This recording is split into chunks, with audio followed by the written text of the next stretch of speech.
Put the bunny back in the box. If it bleeds, we can kill it. My God, just be normal!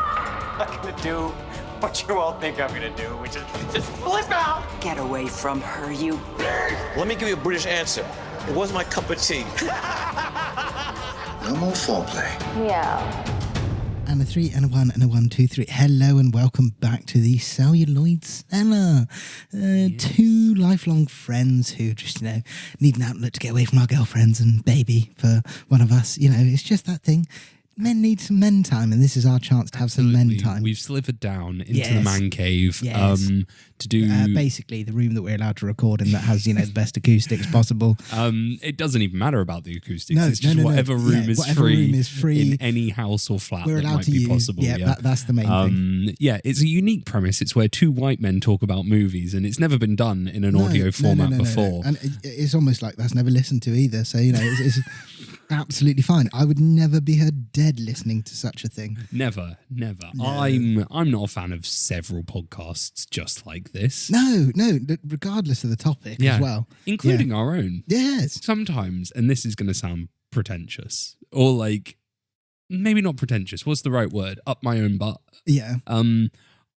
It will autoplay. I drive a lot for work. And then it will sometimes autoplay on a podcast and come on to us, and I'll be like, I should skip this, and then I listen to a bit and I'm like, we're actually quite funny. And I know I shouldn't be like that. But what's your favourite episode we've done? Oh, I don't think I don't know if other people would say, because but what's your favourite? I think us doing back-to-back Avatar, Fire and Ash, and Lord of the Rings were very good. I like when we do research and extra things. I do think that we started off in terms of delving in passionately into subjects. I think we started off very strong with On Her Majesty's Secret Service. Yes, we did. Do you know, I remember, so I don't like listening to myself back, so I don't always listen. Yeah. But anytime I walk back from said pub in the village and I'm a little bit tipsy and I've got my headphones on me, that's the best time to listen, because your inhibitions go out the fucking window. That's a good good time to listen. I made a good point there. I guess that's good aspiring advice for anyone who wants to either act or get into podcasting, because I hate just go old school and just have a lean rather heavily towards a trotted grape, and as we much do. But I think I've acted in a lot of different things, and there's some stuff that I absolutely can't watch myself in. So when I find the fact that I can find the podcast a little bit palatable at times, I think is a good mark. Well, I realised that my fledgling acting career was the face is for radio. It's not the face I don't for. think so. Oh, darling, don't. I think you're not being cast as Hollywood leading man, but what the fuck are you trying to say, Cameron? I think you're beautiful, but I just don't think Hollywood would see you as that way. What's his name? Eddie Marsden. Yeah, Eddie Marsden. I was going to say you'd be perfect, second. You're perfect. Best friend material. You're more in the Seth Rogen camp, and that's not saying that Seth Rogen is unattractive or that you yourself are. You are absolutely both have charm and attractiveness out the wazoo. I'm still waiting to come up with the idea that I can, fully fledge for a sitcom about a grassroots rugby team that I think would be quite entertaining for, to get to the main audience. I know rugby is a niche sport. It's one that I grew up loving. Is it niche? Yes. Really? It kind of is. It's a bit too up its own backside, isn't it?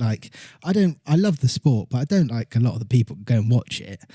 This is why I like Bristol Bears, because they are much more kind of, they're Bristol, they're a bit of this, they're a bit of that, they're a bit of flair. Whereas, Bath is unless you've got a tweed jacket. Bath is elite, yeah. Yeah, Bath is tweed jacket, and you've got to have a Range Rover that's your weekend car. The Merc's for the day job. The Range Rover, whichever one you've got, that is the weekend car. It's a bit car. of fun. It's so that you take up more parking space. You've got cash. That's fuck you cash, isn't it? When you've got a week car and a weekend car.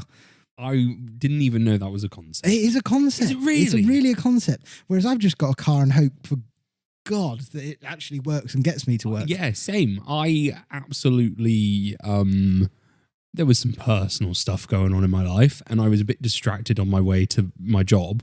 And I was like, and the sat nav wasn't working, so I was fucking about with it. I absolutely mashed the wheel, the front right wheel of my car into a curb. Yeah. And I was like, that's it, I've got a flat, it's fucked.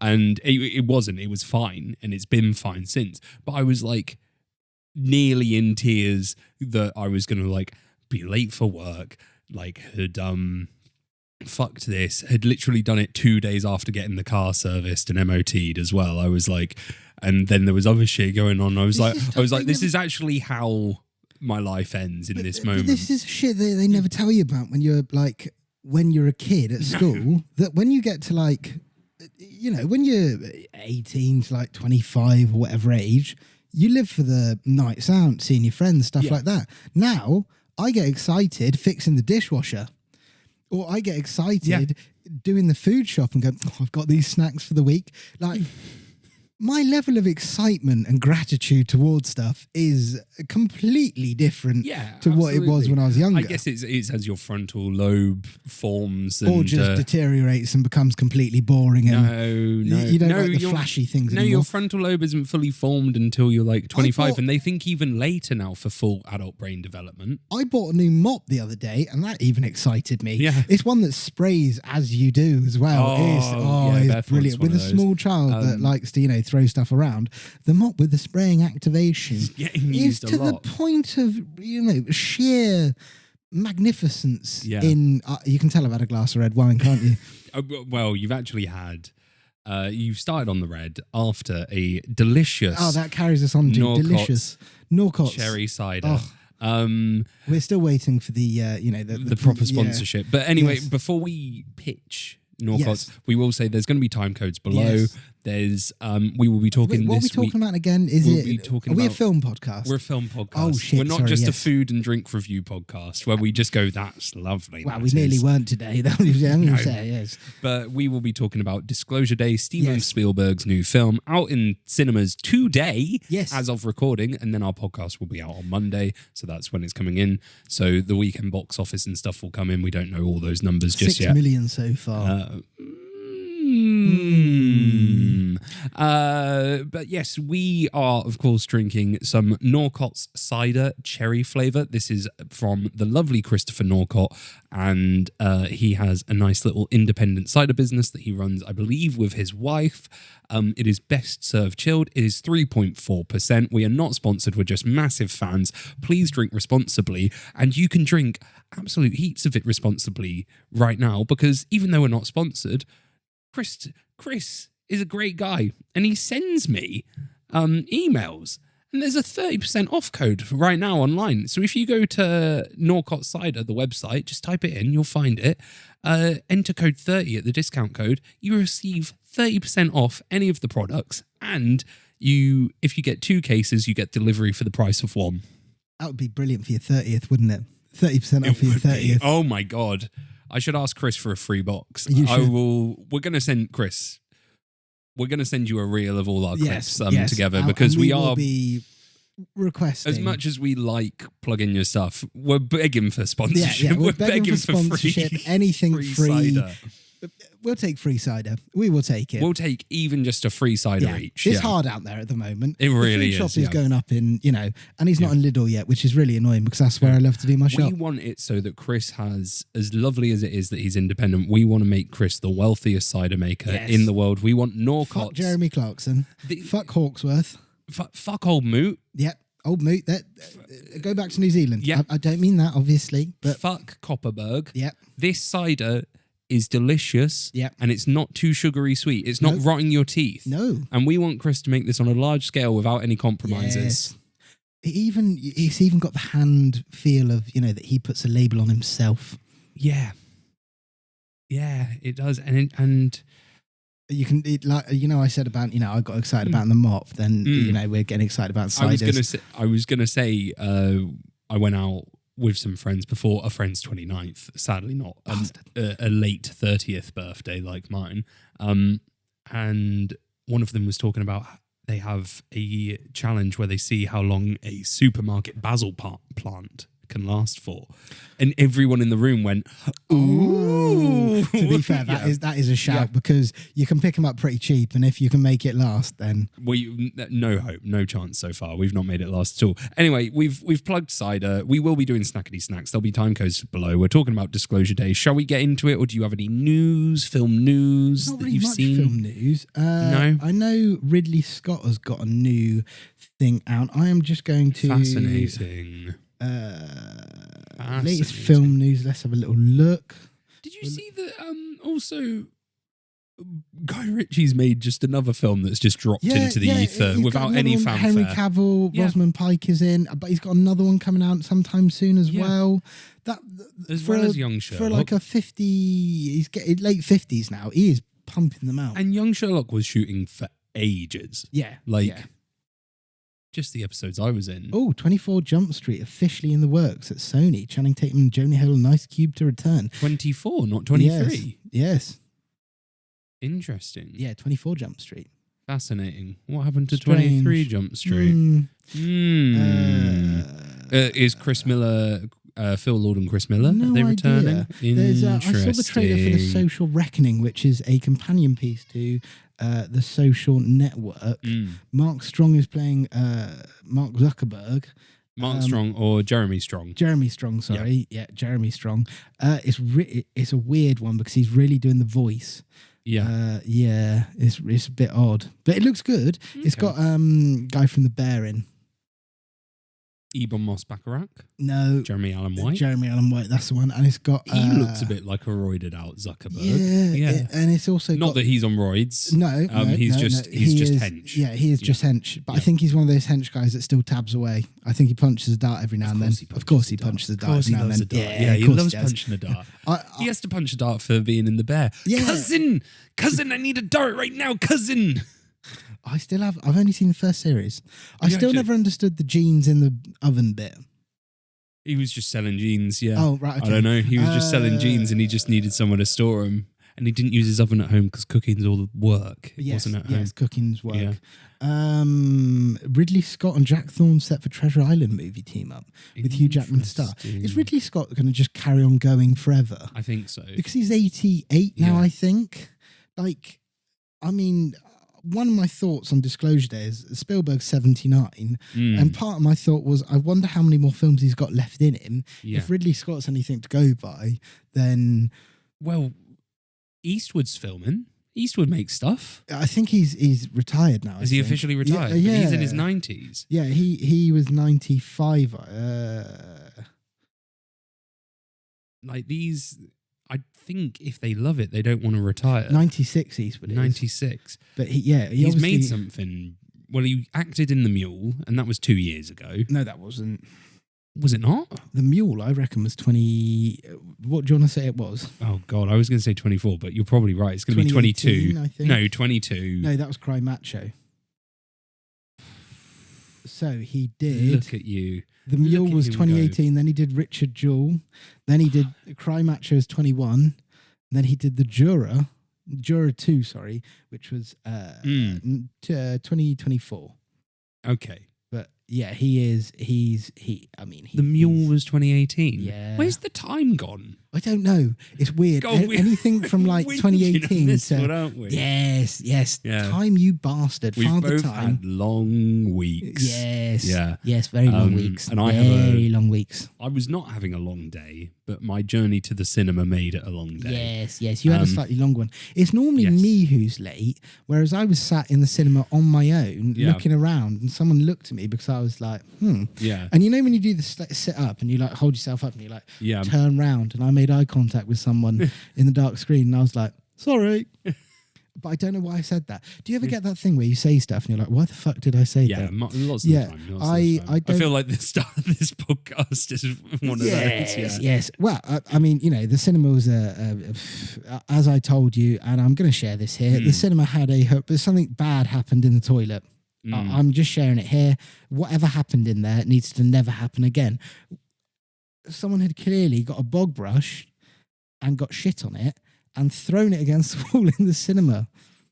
Not in the horrendous. cinema, in the toilet. In the toilet, cinema. yeah. In the toilet. Cinema toilets, It was almost like a horror film because there's a bit Yeah. of poo on the urinal Well, next to me. I always think of The Shining in those toilets because they're coloured the white and red of The Shining And I toilets. looked to the left and I just saw this like heap of shit against the wall, and I thought, I'm just going to look back this way. And it was horrible. And then a guy walked out the urinal, and I thought, I hope he didn't think that was me. Yeah. But there we go. Foul Foul yes. stuff. Someone clearly needs potty training. Yes. Well, there's no news. Shall we just get into it? Yeah, let's get into it. Cinema's dying, but we love it. Cinema's dying. Not for some things. No, I did rewatch. I told you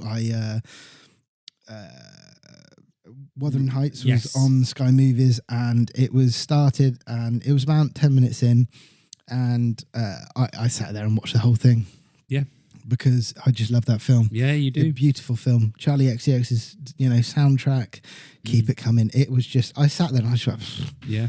And I just sat there several times and I just went, this is beautiful. And it's not just a film, it is a piece of art, and I will stand by that. Experience. It is. It's just, I sat there and I was just like, why is there not more like this?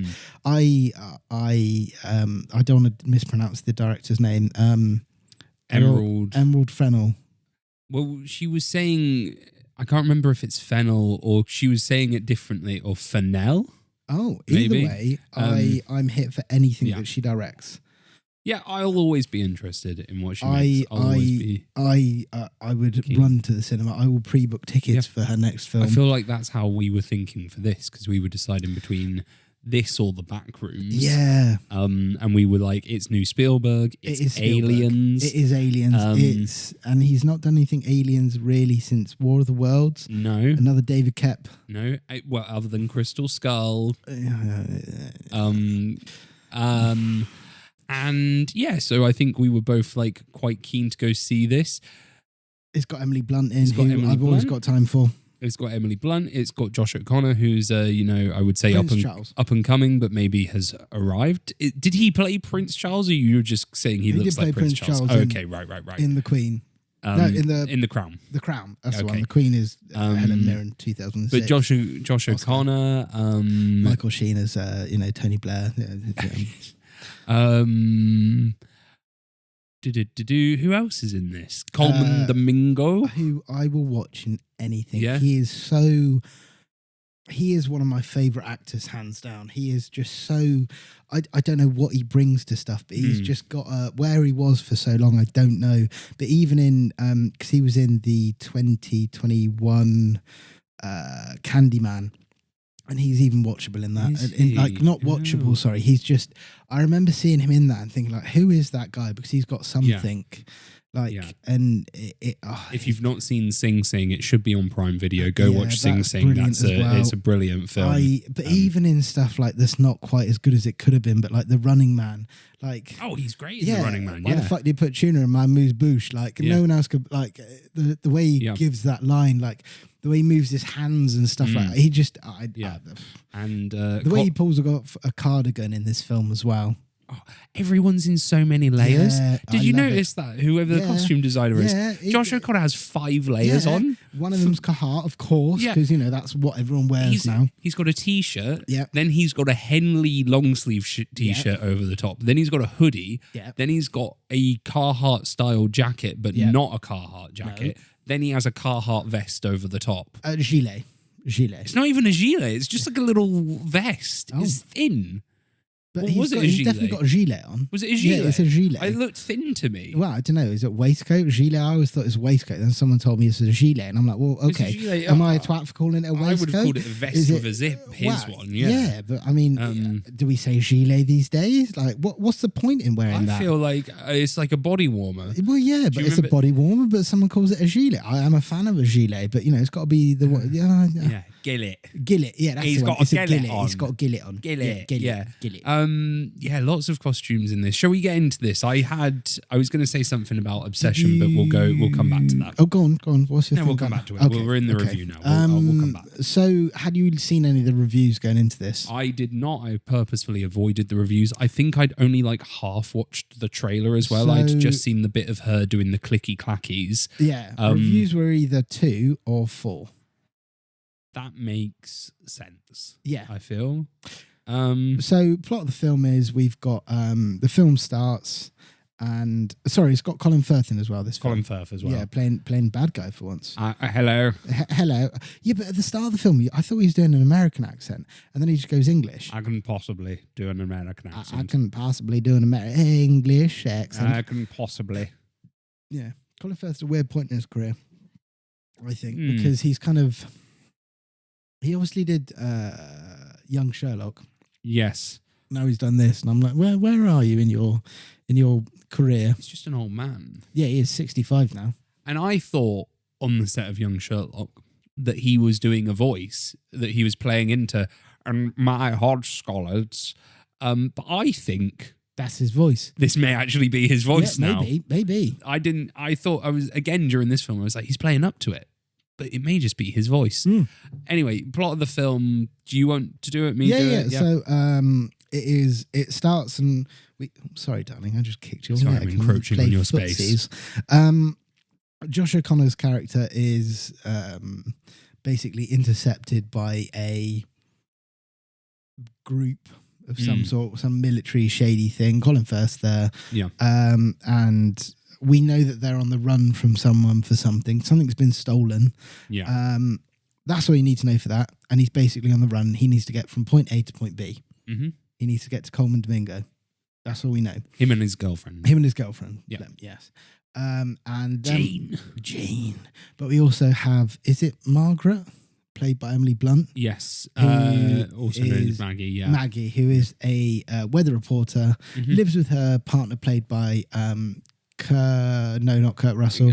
Wyatt Russell. Wyatt Russell. Yeah. I've never been a fan of him. Are you not? No. I was like, he was good in this. I don't know. He was a good piece of shit. I like Wyatt Russell. I just always find that he looks like he's he always just looks like he's acting to me. Okay. Like, you see actors and they don't look like they're acting. I always feel like he looks like he's acting.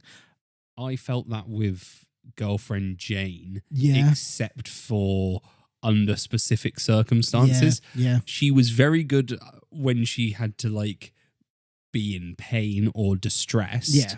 And we'll speak more as to why in spoilers. But then she wasn't good at just having a regular conversation. Yeah, but I think that's the hardest stuff to do, isn't it? It's Yeah. like why Leonardo DiCaprio took Titanic, because James Cameron went, well, being the everyman is the hard thing. Yeah. Playing the character and who's eating Gilbert's grape is really easy because you're doing this, this, and this. But yeah, so I get that. But then we meet Emily Blunt, who's obviously with her partner. Yeah. She is a weather reporter. Yeah. And she starts having weird things happen. Yeah. And her and Josh O'Connor intercept. Including having some sort of strange clicking other language display kind of on camera. Not psychopathic. Psychic abilities. Psychic abilities. And so her and Josh O'Connor need to get together and they need to evade Colin Firth and his wicked ways. How much is said about what Josh O'Connor's trying to do in the trailers? A fair bit. It's one of those. It's basically the we name know of that the there's film. aliens about it. Yeah. There's an alien conspiracy that people are trying to cover up. Yeah. Josh O'Connor's trying to share the truth. Share the truth. Yeah. Share the truth, and both Josh O'Connor being boss manned by Coleman Domingo and Colin Firth see Emily Blunt as the key for this. So they go from there. Like, aliens exist, but does the world know? And will they find out? I guess that's the thing. Will Disclosure Day happen? Disclosure is like the name around this stuff. So in the current world, some things have been disclosed by the US military and the US Navy, Air Force in particular. Nothing quite as far as little green men or greys or stuff, but there's been UFOs, I think they call them UAPs as well. Yeah. Like things like that have been released recently. Yeah. And there's supposedly, depending on where you listen, things like Last Podcast on the Left and stuff, there's more out there, but it's just not revealed. Do you remember the fucking drones from last year? Yeah, there's that was weird just stuff. silent. It does They make they closed Oslo Airport, but and it was not on the news. It's one of them where you're like you won. Here we go. Right, hear me out. So obviously there's the conspiracy that Kubrick faked the moon landing. Okay. Yeah, but I have a theory that people are going to go, oh, because Spielberg is in the upper echelons of this, and this, and he's, this all-powerful filmmaker and stuff like that. And there's the scene in the film where Nixon shows... like a 50s guy, TV star, the aliens to, is this Spielberg disclosing that he knows that aliens are real? Like... Yeah... I don't know. Like, they've released some things, but they've done it as like a scapegoat and a smoke screen from the Epstein files. Is like why they've released some alien stuff. Like, they've done a big dump. They've released, I don't know if you heard this, but they've released it and they've done it on like, they've created a website in like a 90s X-Files style website, and apparently it's like immaculately like presented and organized compared to like the Epstein files, which they just released as a massive dump to make it as confusing as possible. That's really weird. Yeah, it's just crazy. So there is phenomena that goes on, and this isn't to make us sound crazy. You can look into this and you will be able to find minor evidence and not minor evidence. You can find evidence of minor occurrences. But stuff goes on out there that we cannot explain. But are they aliens? We don't know. It's just unidentified. My theory is that the universe is massive. The likelihood that we're the only things here is quite small. Yeah. There is probably something else out there, but if they can come and land on planet Earth is a different thing altogether. That is a different story, yeah. Yes. And that's not to say that these things that are captured on camera... Yeah. If they can come and see us, then I presume they would have the technology to probably come and be like, you're now ours. You're in our petting zoo. But maybe but also is it an observation thing? If they've evolved to that level, do they then have like an evolved sense of morality and ethics around them, like the Star Trek model, where there's no interference until a species develops warp speed, so beyond faster than light travel?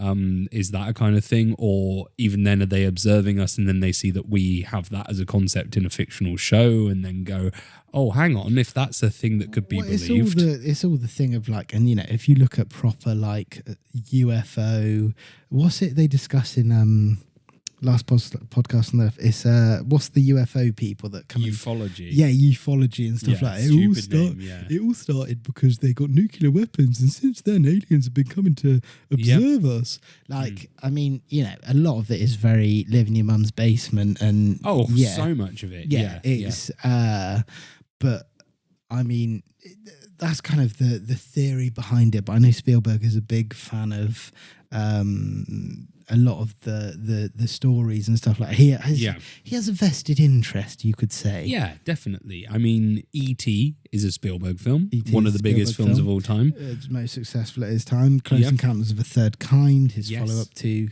Jaws, which was his kind of blank check film that he could make. Yeah. He obviously did War of the Worlds, which was something he wanted to do. Yeah. He Kingdom of the Crystal Skull. Yeah, but that was more George Lucas. It was the three alien. Those are his three main alien pictures. He's not quite as out there as Dan Aykroyd. No. Crystal Skull vodka. Yeah. Give it a Google if you don't know. Yeah, but we've not really said much about what we think of this film. So and maybe I made a note. Okay. Is that the one thing you've written down? Yeah. Firstly, the guy from The Inbetweeners is in this. The one who plays the bully in Inbetweeners, he plays Donovan, I believe. Donovan, he plays Donovan. He plays like Colin Firth's henchman in this. So, he's gone up in the world. And he's doing a Yank accent. Yeah, he's doing a good American accent. But I think it felt a little bit old school to me in some ways. It felt kind of quite I don't know. I get what you mean. I feel like it felt a bit of a throwback. Yeah. But also that at times I think it could have benefited from being older, from having some older filmmaking behind it.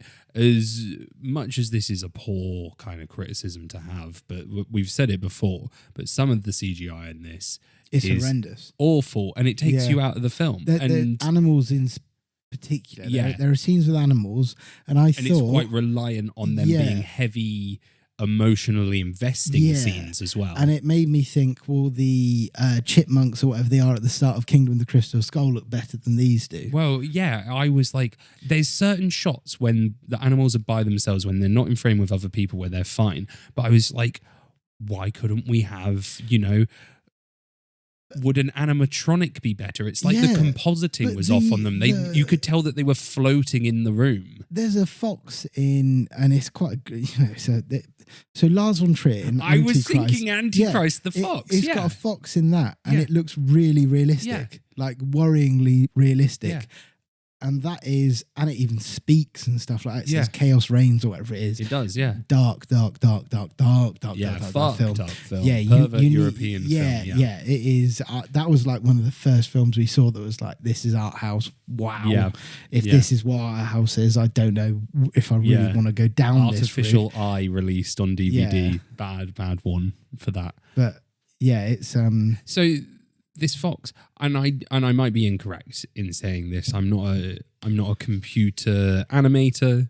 It seems like I'm a very simple editor. You're not simple, darling. The work you do on this is magnificent. Stop it. But I feel like, could they have just got a trained fox in?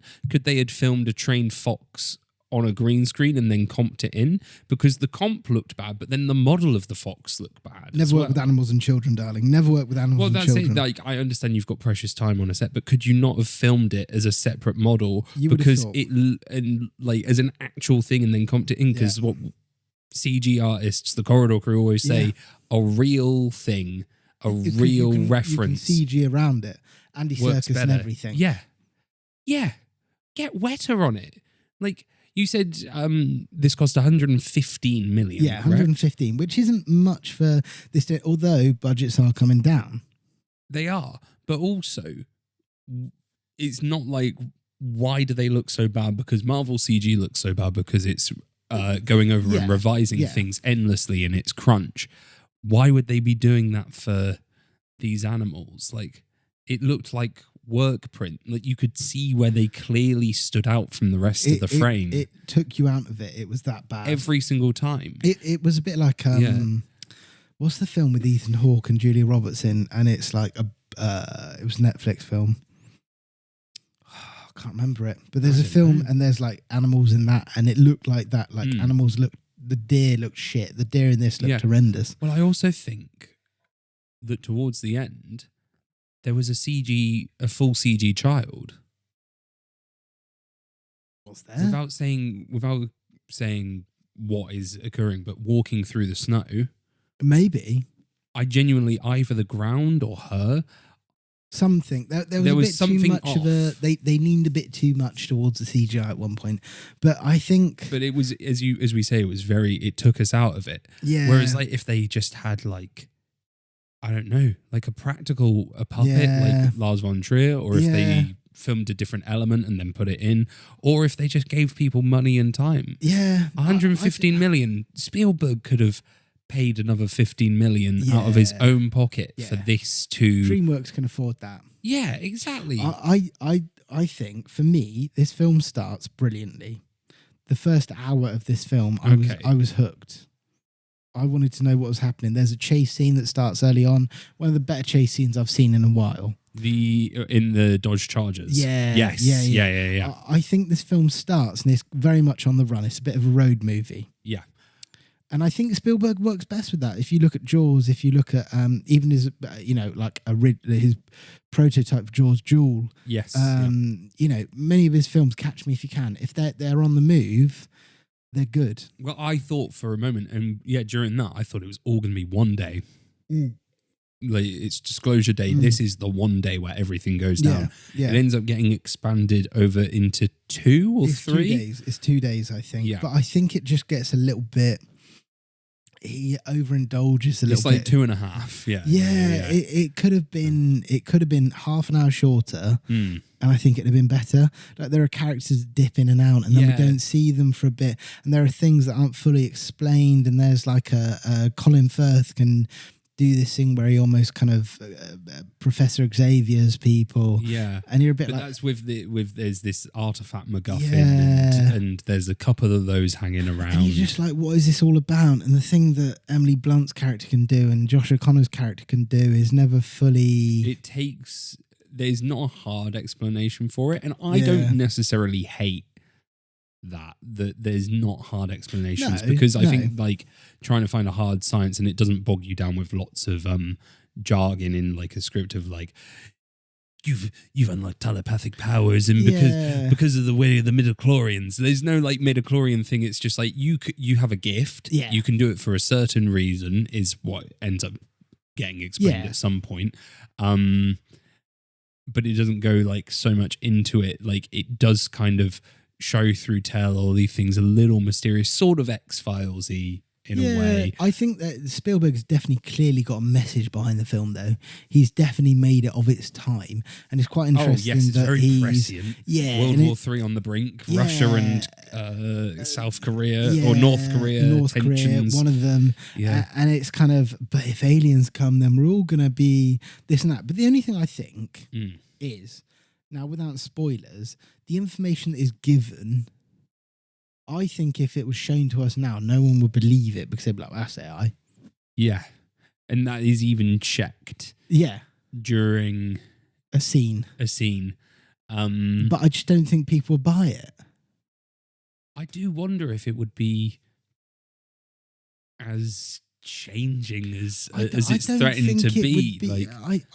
I just think it would depend to what extent. Yeah, and there's clearly themes of like religion and stuff like that in the film, and it's very much explored. It's a bit like Ridley Scott. He's very clearly got an interest in religion and aliens. And if you look at Prometheus, that's what it's all about. It's the concept that there was greater beings and they created humans, and we were almost like their playthings and this and that. And there's who's really I don't know who's really God and all this kind of stuff. But I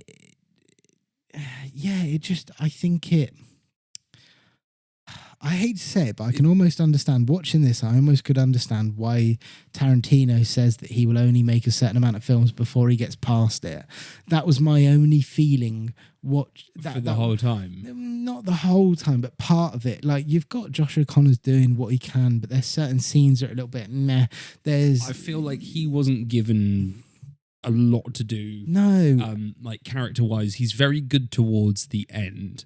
There's a scene where both him and Emily Blunt have to sort of play like this childlike kind of scared. Yeah. And they're both very good at that, at like portraying this innocence. And I think that both of them as actors are very good at displaying through their eyes. Yeah. I would say a good positive of this is Emily Blunt is great. Emily Blunt's good in anything she does. I've not seen Devil Wears Prada 2, but she's probably good in that. She's incredibly appealing in this, though. Like, she's very engaging, and she was the bit that I wanted to watch the most. And I liked Wyatt Russell as well. I liked their interaction together being like a sort of... I didn't buy the couple.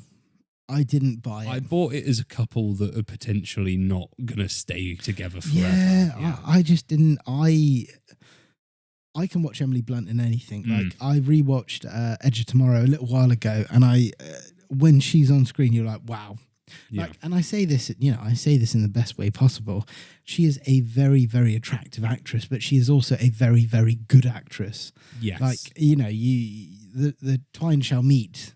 She is... Sometimes the two shall meet. Yes. Other times they don't. No. And she can still move most of her face. Yes. Yeah. Yes.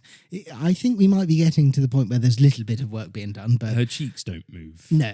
Allegedly. No. Allegedly. But her eyebrows and eyes move, and her eyes move. And as, as Oliver Reed said, it's all about keeping still and stuff like that, and the eyes. Yes.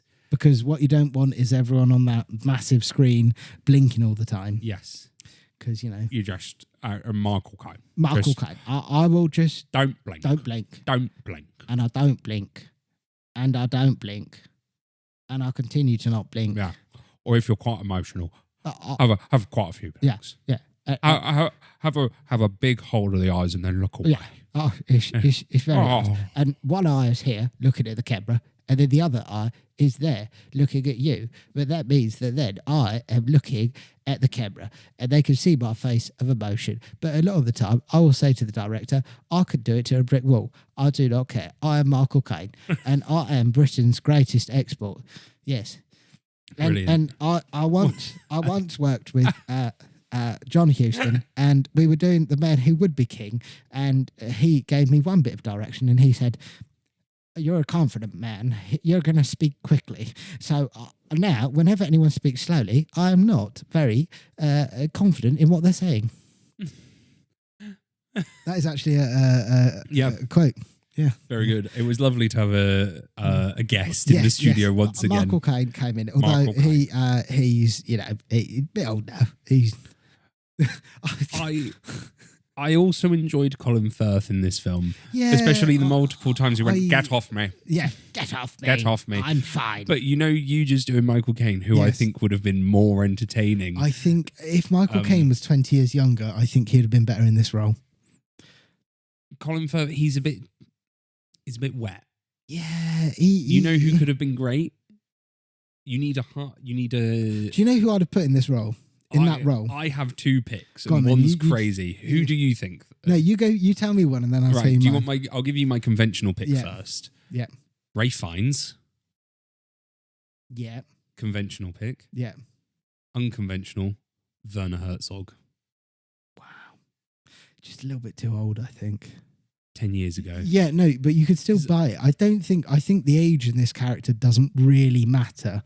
No, I think older is better, but would have picked, like 60s is good, 80s is too much. I would have picked as someone who I want to see work more, but in that role I'd have picked Daniel Craig. Yes. I think he would have been brilliant in that I think role. anyone who could have been more interesting. You know who also could have been good? Henry Thomas. Which one's that? The kid the guy who's the kid in E.T., who's in the Mike Flanagan shows. Now that. He's a great actor, and he can do a British accent. Yes. If they wanted to keep him British. I have the device in my hand. That's Colin Firth in this. But imagine Werner Herzog. Yeah. I have the device in my hand. In my hand. Who else would have I'm been going good? to find them. I think... I will find you, Josh O'Connor. I will find you, and I will find the disclosure information that you have. I think someone like Bryan Cranston would have been good.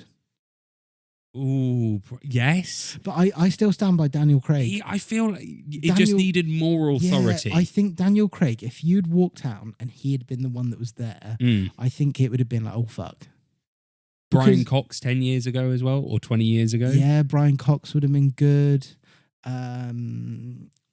But I think even someone like Cillian Murphy. I feel like they were purposefully casting against type where it's not someone who can be that, who like the anger doesn't Gary feel Oldman. as nice.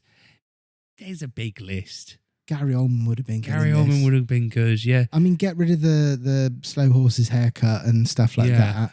But I just don't. I still stand by. I would have been saying to Daniel Craig, I'll pay you what you want. Yeah. Because someone would have come.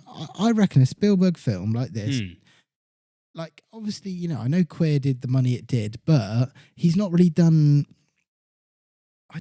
He's had the Knives Out films, and that's it. Yeah. Yeah, but they're on Netflix. I haven't even seen the third one. No, it's even someone like Josh Brolin would have been better. Yeah, there's just not much menace to him. No. And I don't know if it's necessarily like, he's a bureaucrat, I've been in the job and it's all about the job, but you want menace. Mark Strong. Mark Strong would have been brilliant. You want an angular face of some sort? He's got too much of a nice look to him. Even if you were still a polite British man who's a bit of a softie. Yeah. You just still want a tiny bit of edge. Even someone like no, that's a rogue. Who are you going to say? Go for Timothy Spall. You could get Timothy Spall. You could get Rafe Spall. Rafe Spall. You could get Rafe Spall. Rafe Spall. There is a series off the cuff. There's a series called Under the Salt Marsh. I think it's called Under the Salt Marsh, which he did recently about a town in West Wales that is brilliant. That he's in, and it's like a murder happens. Yeah, and it's amazing. It is one of those. It's like a Nordic kind of Scandinavian type murder mystery, but it's brilliant. Do you remember when it was early 2010s when the Beeb kept making really? They weren't fully Scandi, but like really Warlander. Or maybe like Warlander, but there was one with Christopher Eccleston and Rafe Spall, but they were really sad, short, either 3 or 6 part dramas where they were like Luther-esque. Yeah, they were all really great. Yeah. And there was one that it was the first thing I ever saw Rafe Spall in, and he's threatening. The first thing you ever watched him in was Shaun of the Dead, mate. Oh, of course. Oh, you're so right. You got Red on You and Hot Fuzz. Yeah, you are right. The Andes. I forgot. Fuck off. Yeah, no, you are correct. And raspberries. What I realised I was watching this, and my whole family watched it, and I was definitely far too young. But there's this moment where he's like a mob kind of enforcer, and he's threatening this woman who's pregnant. Yeah. And he's just got her held up against a wall, and he's got his fist to her stomach, and that is all he's doing. Yeah. But he is terrifying in it. Yeah. He's great. Yeah. I don't know. Someone I know who he should have got to play. I know who he should have got. Go for it. Who do you think? Spielberg. Think. Some Ford. No, I mean that. Yes. Oh my God. You're not gonna let out these aliens. Who did you see? My wife. My wife. No, he did. It could have been another my wife. My wife. Tom Hanks. Against type, but could have been good. Similar age profile. Yeah. Would have played better. Imagine it in the trailers. Emily Blunt, Tom Hanks on the poster as well. Disclosure Day, Steven Spielberg film. You're not going to disclose these things. No. You're not going to, my wife. I just think that a bit. I like Colin Firth a lot, and I think he is very good. He's very brilliant. I mean, I know it's dated badly, but the King's speech sounded like Koepp and all hours then.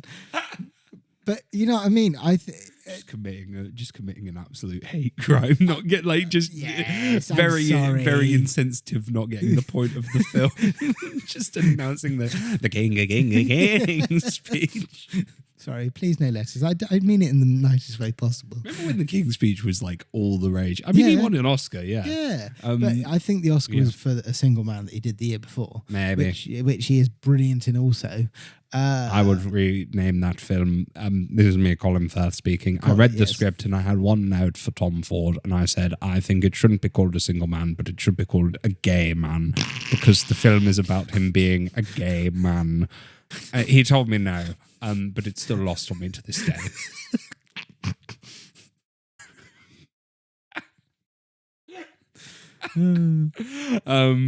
There's a scene in that film where he gets a phone call and he cries, but the sound of the phone is so aesthetically pleasing.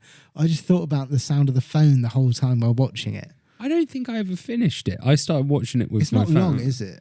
No, I was watching it with my family, on DVD, but then I never finished it. That was back in the day. I remember that was when we were really getting into films. 2009, I believe it was. Yeah, when we were and that was when we were starting. And I remember that BAFTAs, we had a list of films. We were we need to watch An Education, this. And they were probably quite a lot of them were lost on us at that age. And we just watched them and went, that was good. Or maybe we got them more, but I don't know. Would have been, 12? Yeah. Yeah. You'd have probably been 30 because you'd been so much older than me.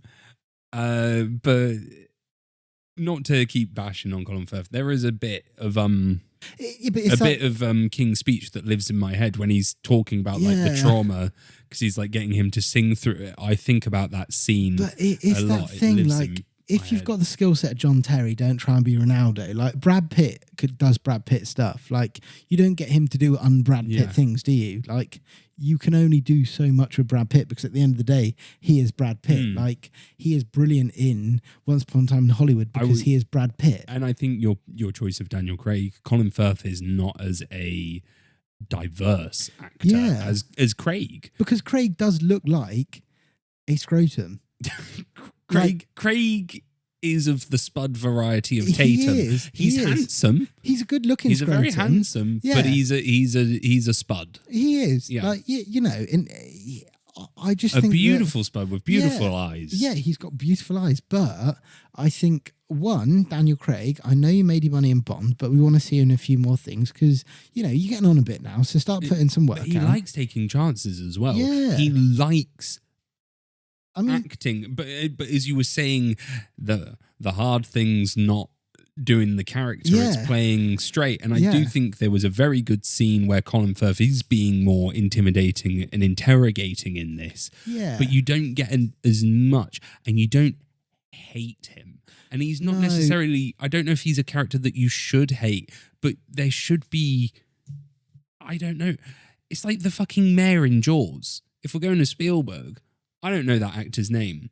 He's very charming and he's not got menace to him, but his ineptitude and his like forthrightness throughout it. Yeah. I hate the mayor in Jaws because he's not listening to reason throughout the entire film. Whereas he's I incredibly memorable, whereas I feel like he's just, I'm just British man. Maybe that's the point of it though, that I do kind of get the point that he's got in the film. I don't disagree with him wholeheartedly, but I just, he never at any point do you fear him turning up? No.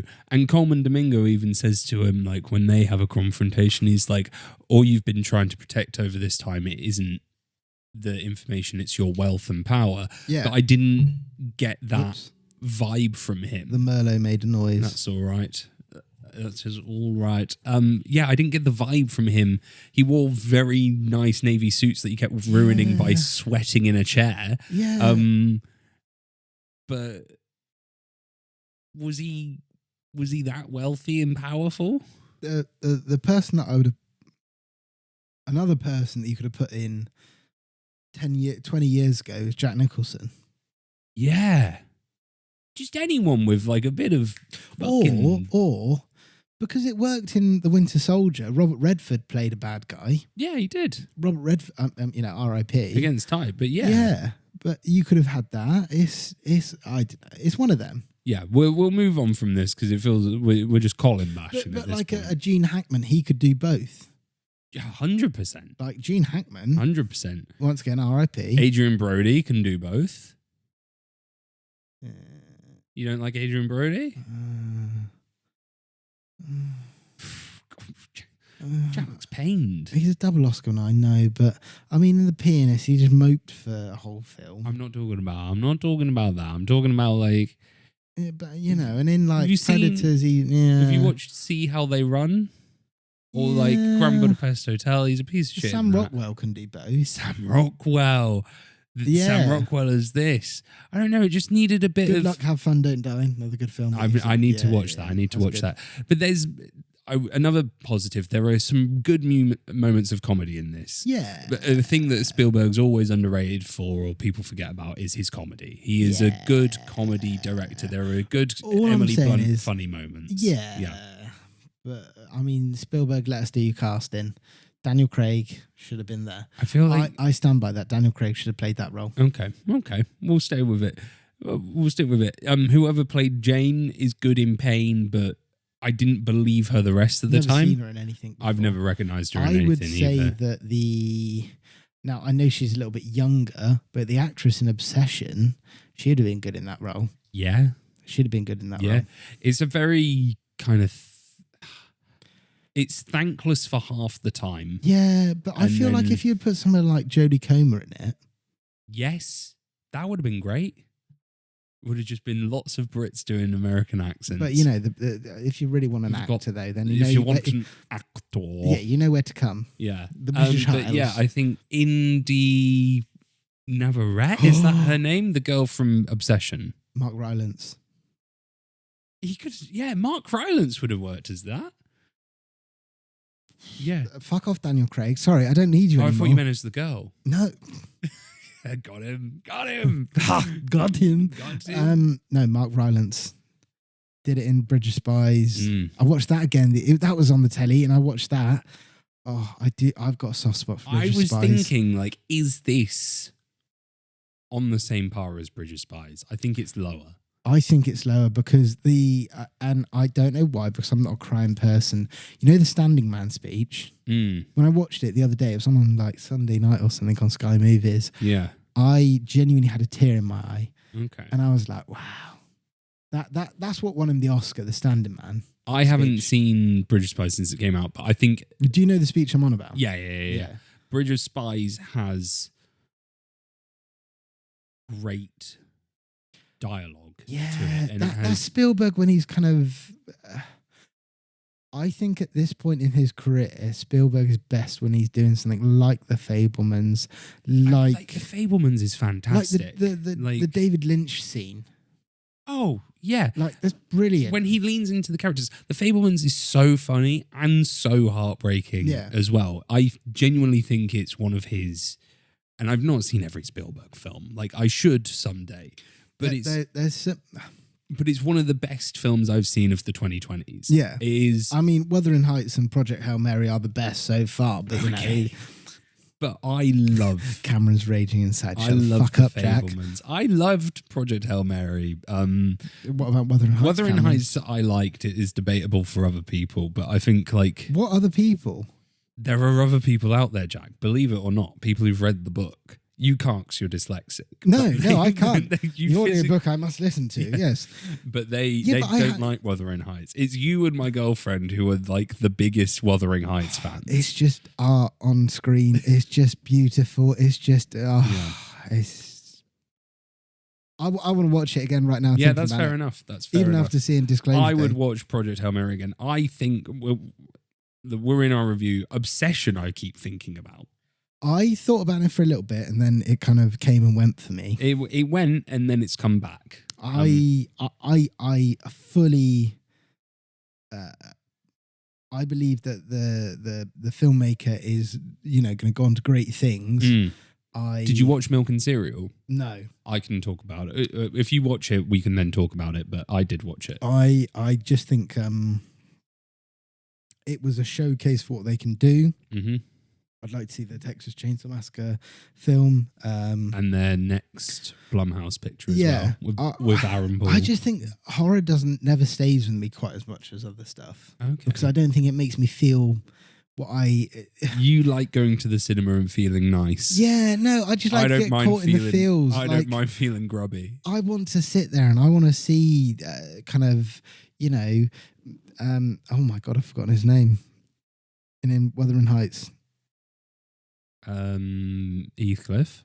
Yeah. The actor, Jacob Elordi. I want to see Jacob Elordi break up a chair while Margot Robbie watches on in awe and hear that Charlie XCX music and the violins come in and just be like, oh, yes. You want to be horny. Yes. Be horny. Yes. No, I don't know. It's like that.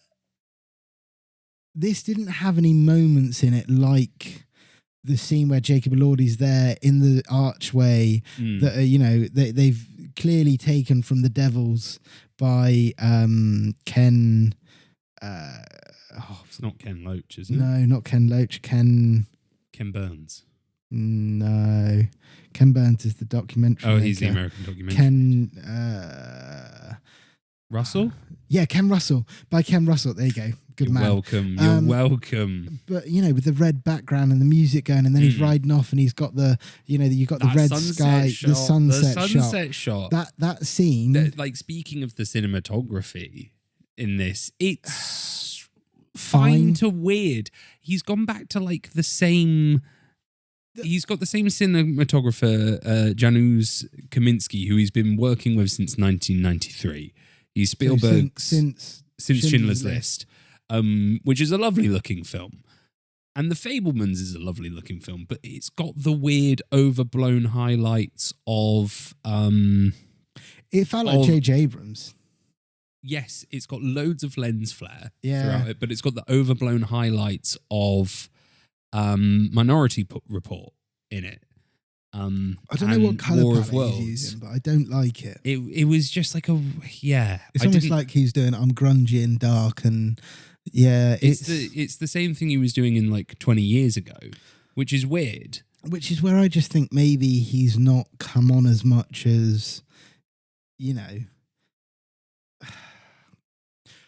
I have to reiterate, this film is completely watchable. My dad would love this film. It's a very good dad film. I think we've been very negative, but I think it's because we have such high hopes for Spielberg and such things. I had a fun time watching it. There's some really great sequences. Yeah. There are some brilliant long take tracking shots. Yeah. So when Emily Blunt first comes into the newsroom, that's a great one. Yeah. Josh O'Connor skulking about in a field is another brilliant one as well. I do want to watch Wuthering Heights now, though. Some very... yes, I'm sure you do. There's some very inventive set pieces, including like the invisible one, without saying too much. Yes. Yeah. That's very smart and very well executed. And then the train sequence is a good idea, but is let down by the CG. Starts off very like, I was actually quite nervous for them, but then carries on and gets a bit too Crystal Scully. Feel like as well. So this film reminded me of Kingdom of the Crystal Skull a lot. In its opening, in its kind of some of the sequences, in its kind of energy. Even the car chases, stuff like that. I thought, I just felt like it was like, and I'm very much happy for the guy, but the Donovan actor, I just felt like he was hard man number one, if you know what I mean. Hard man number, just felt a bit. Do you think it's because he doesn't have, so his co-producer on this, because Spielberg produced this, he doesn't have a no person. He's only got yes men. It's a bit like George Lucas when he did the thank you, darling. the prequels. Yeah. So his co-producer on this is Christy McCosco Krieger. She started as Spielberg's assistant and then has or associate, starting with the 1998 documentary film The Last Days, and then on his own films from 2001's Artificial Intelligence. So it's her and him as producers on this. So long-term relationship. I'm sure they've got a great relationship. They probably work together on The Fabelmans as well. If we take a look, we can find that. But does he have no someone that's not going to tell him no? Because I don't know if probably the studio would. Because there's certain things in this I think, because he's not made a film since The Fabelmans, and it was. Those two produced, and then Tony Kushner as well, who was the writer on this, on The Fabelmans. I don't think there's a no person. Then we get into the script. I think there's moments where it's lacking. Yeah, and that's what a lot of the reviews say. Yeah. Peter Bradshaw loved it, though. Course he did. Course he did. Course he did. What did he give it? 5? 4. Okay. I did enjoy it. I had a fun time. But then I'm also like, there's stuff that could definitely be improved. I think this is, we've said it. It's perfect dad cinema. Strong 3-star. I think it's a 3.5. Maybe. Like I say, my dad would. I'm going to recommend this to my dad. I'm going to speak to him tomorrow, and I will say, you know what, you should go to the cinema with my mum and see this. I will say because my mum will like it for Colin Firth. Mm-hmm. Every mum loves Colin Firth. Yes, they do. They do. Because of Bridget Jones. Mm-hmm. I'm wearing the jumper. I'm wearing a jumper. Yes. It has a reindeer on it. Well, as Michael Caine would say, it's a fucking beautiful jumper. Only a British man could put off a woolen jumper knitted by your auntie, even if she is 94. Unfortunately, it is acrylic and I'm allergic. The music was good. The John Williams score is... They need to let him retire. The man is 94. There's barely score in it, and then there's times when the horns come in and you go, John? John? Is that you, John? They've let him out? Like, Is is he actually 94? Yeah, he's Like, 94 years old. Like, I thought the man was retiring. I thought he was retired. So did I. I don't think he's done a...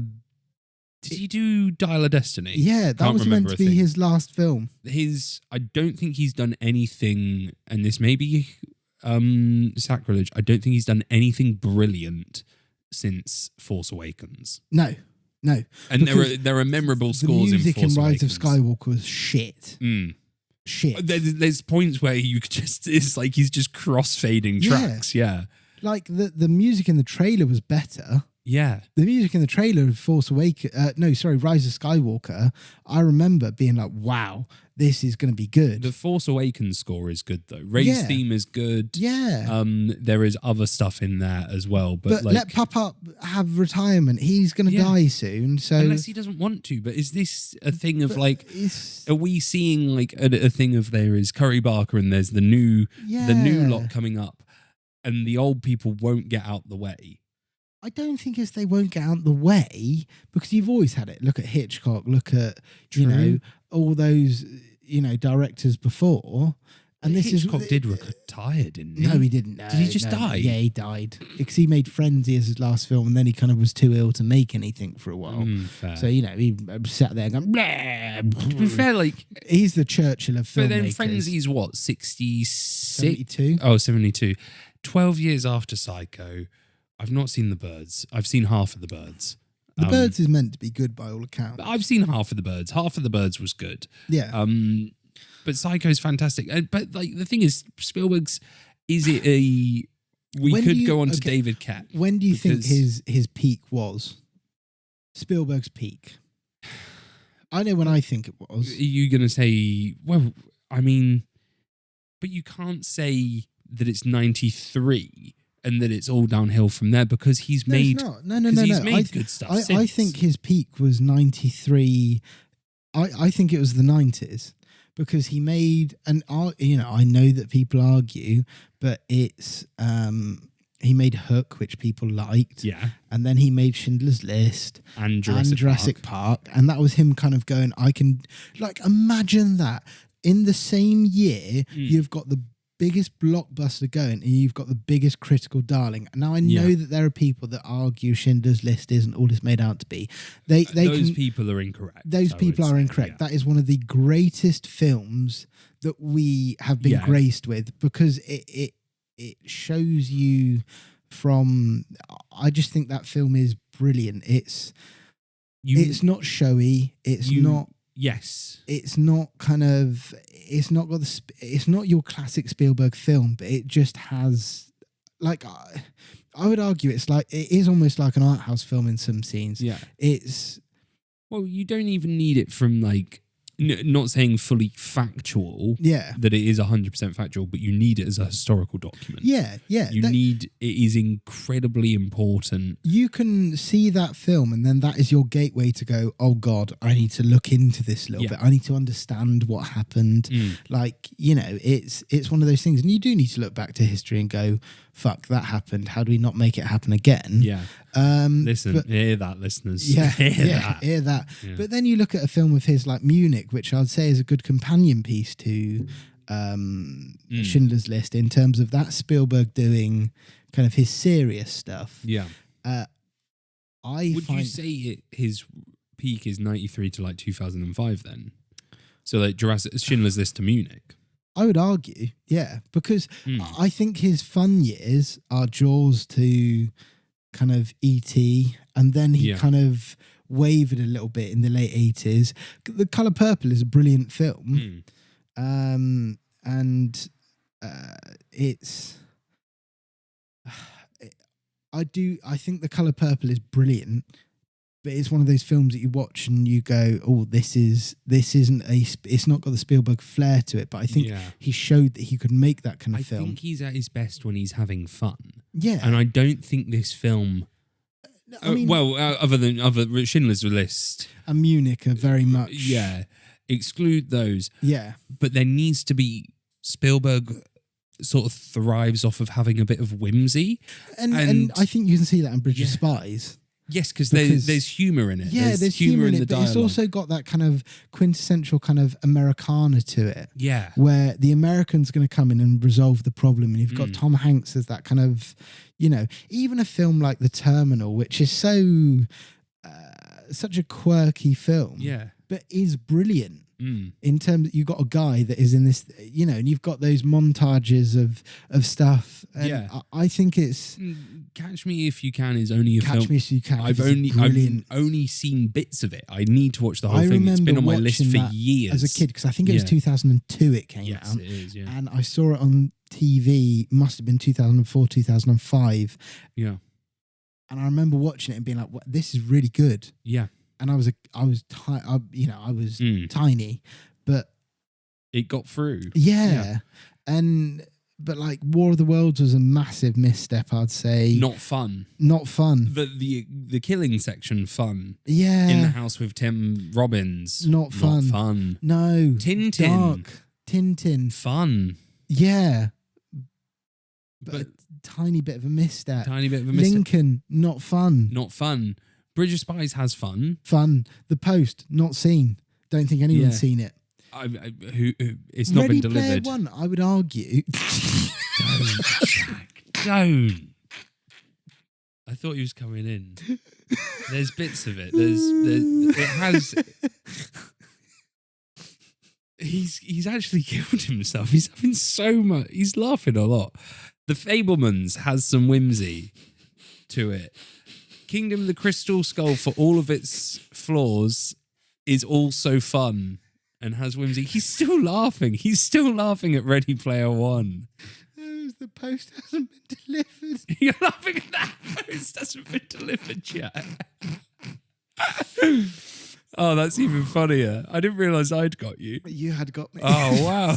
Thank you. I didn't twig what you had said, and then I thought about it. Yes. It's maybe because you're half a bottle of wine down. Yes. I realised the size of the glass I poured you. That wasn't it. No, that's fine. You'd been chug-a-lugging. It's a good boat. It's a good bottle, isn't it? It's quite nice. It's lovely. Malbec 2024 Yes. Reserve. We've got to the point. Yes. I thought it was. No, it says Malbec. It's not a Merlot. Yes, no, it is. No, I said it. We got to the point of. I thought you called it a Merlot to me. No. Don't worry. Sorry, I misheard. It's all right. We've got another Norcots to get through. We do. Please drink responsibly. Yes. We are drinking responsibly. I feel like we should probably go into spoilers. Should we also? What do you think of Ready Player One then? Whatever. It's watchable. Here's the thing. Spielberg makes watchable shit. Yeah, this is watchable. You sit there and you enjoy it, but it might not be the best thing ever. And this is watchable. And I sat there and I was like, this is decent. My dad will like it. My mum won't give a shit. She doesn't care about aliens. But I'm like, my dad will like this. And he'll be like, why didn't you watch it for Firth?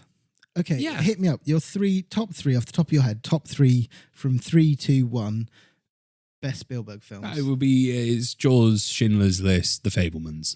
Is that the order? Fabelmans best. As in 3 to 1. Yeah. Oh,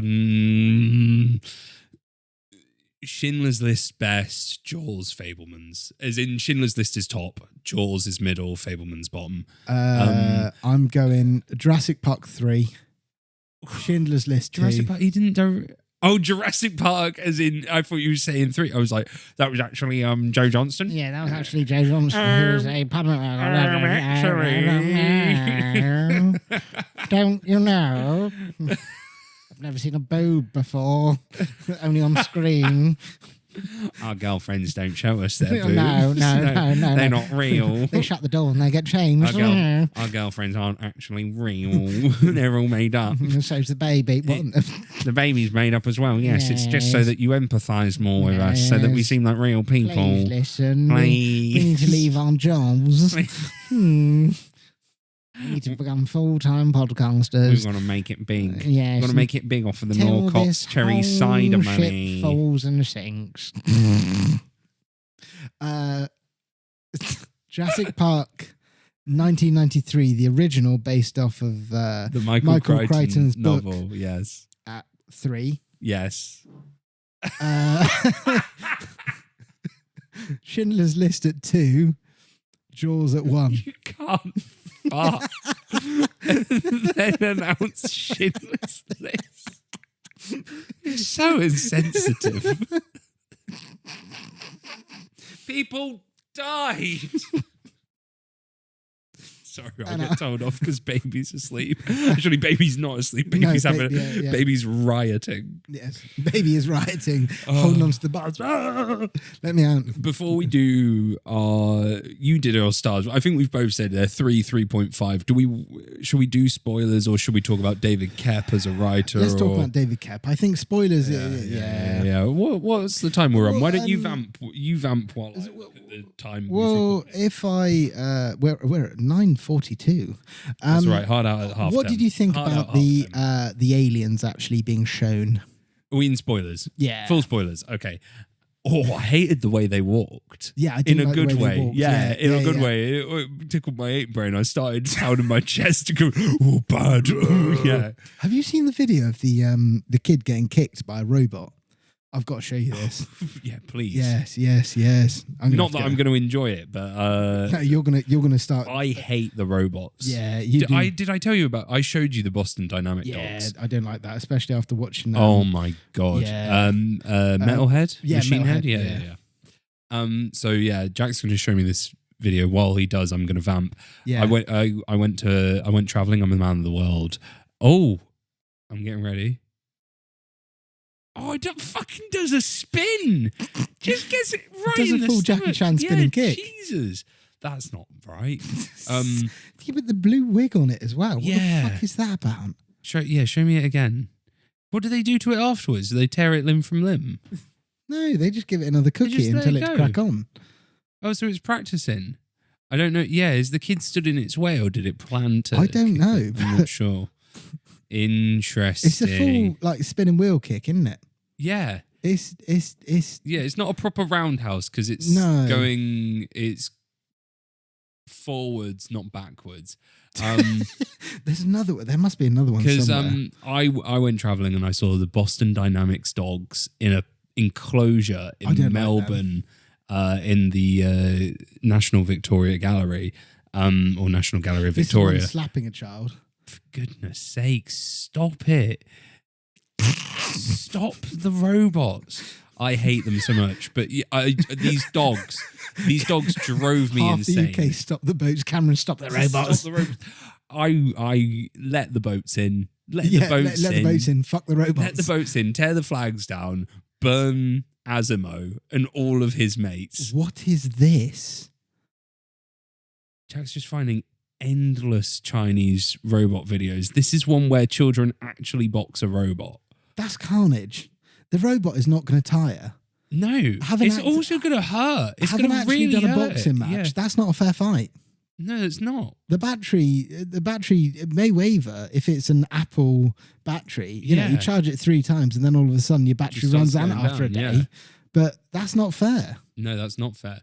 Yeah, these dogs, man, I watched them and I felt my blood physically get hot. I just wanted them to die. Jack just absolutely pelted the microphone. Are you going to the toilet? No, I'm going to get my Norcott's cherry cider. I think my microphone needed Viagra though. Jesus. Full spoilers.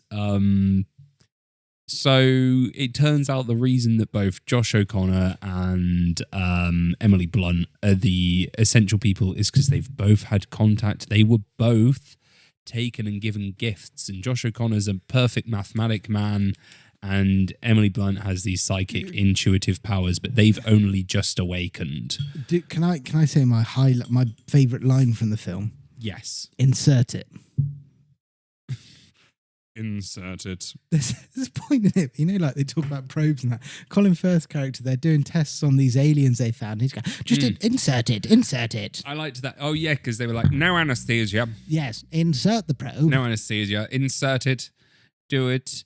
Yeah, the aliens had a really horrible gait on them, but it was done purposefully. It made them seem otherworldly. They're like your classic grey design, but like a nice twist. That was part of the what's it called? reviews were saying, "Oh, the aliens were boring," but I guess this is Spielberg's kind of childhood aliens. It's when you've been shown them by the US government, you're going to know what they look like. Clearly, that's what they look like. what they look I would love to know where the design of those aliens came from. The original desigin. Yeah. of little green men. Or these are they're greys in this, but yeah, they're like suspicious.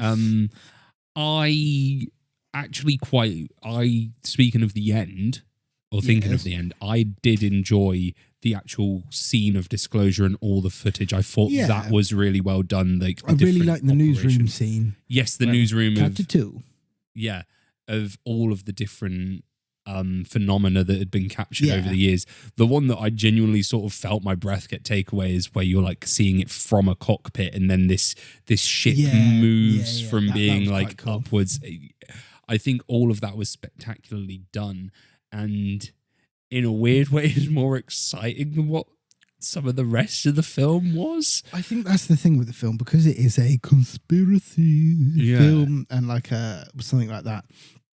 I think you either have it as full conspiracy, no weird mumbo jumbo psychic powers, or you have it full psychic powers, less conspiracy mumbo jumbo. Yeah, but it's also the pennies dropped very early on because Josh O'Connor shows his girlfriend, so you know that aliens exist. Yeah, and you know it's not fake. Yeah, and so the only that would have been a good kind of hold it off.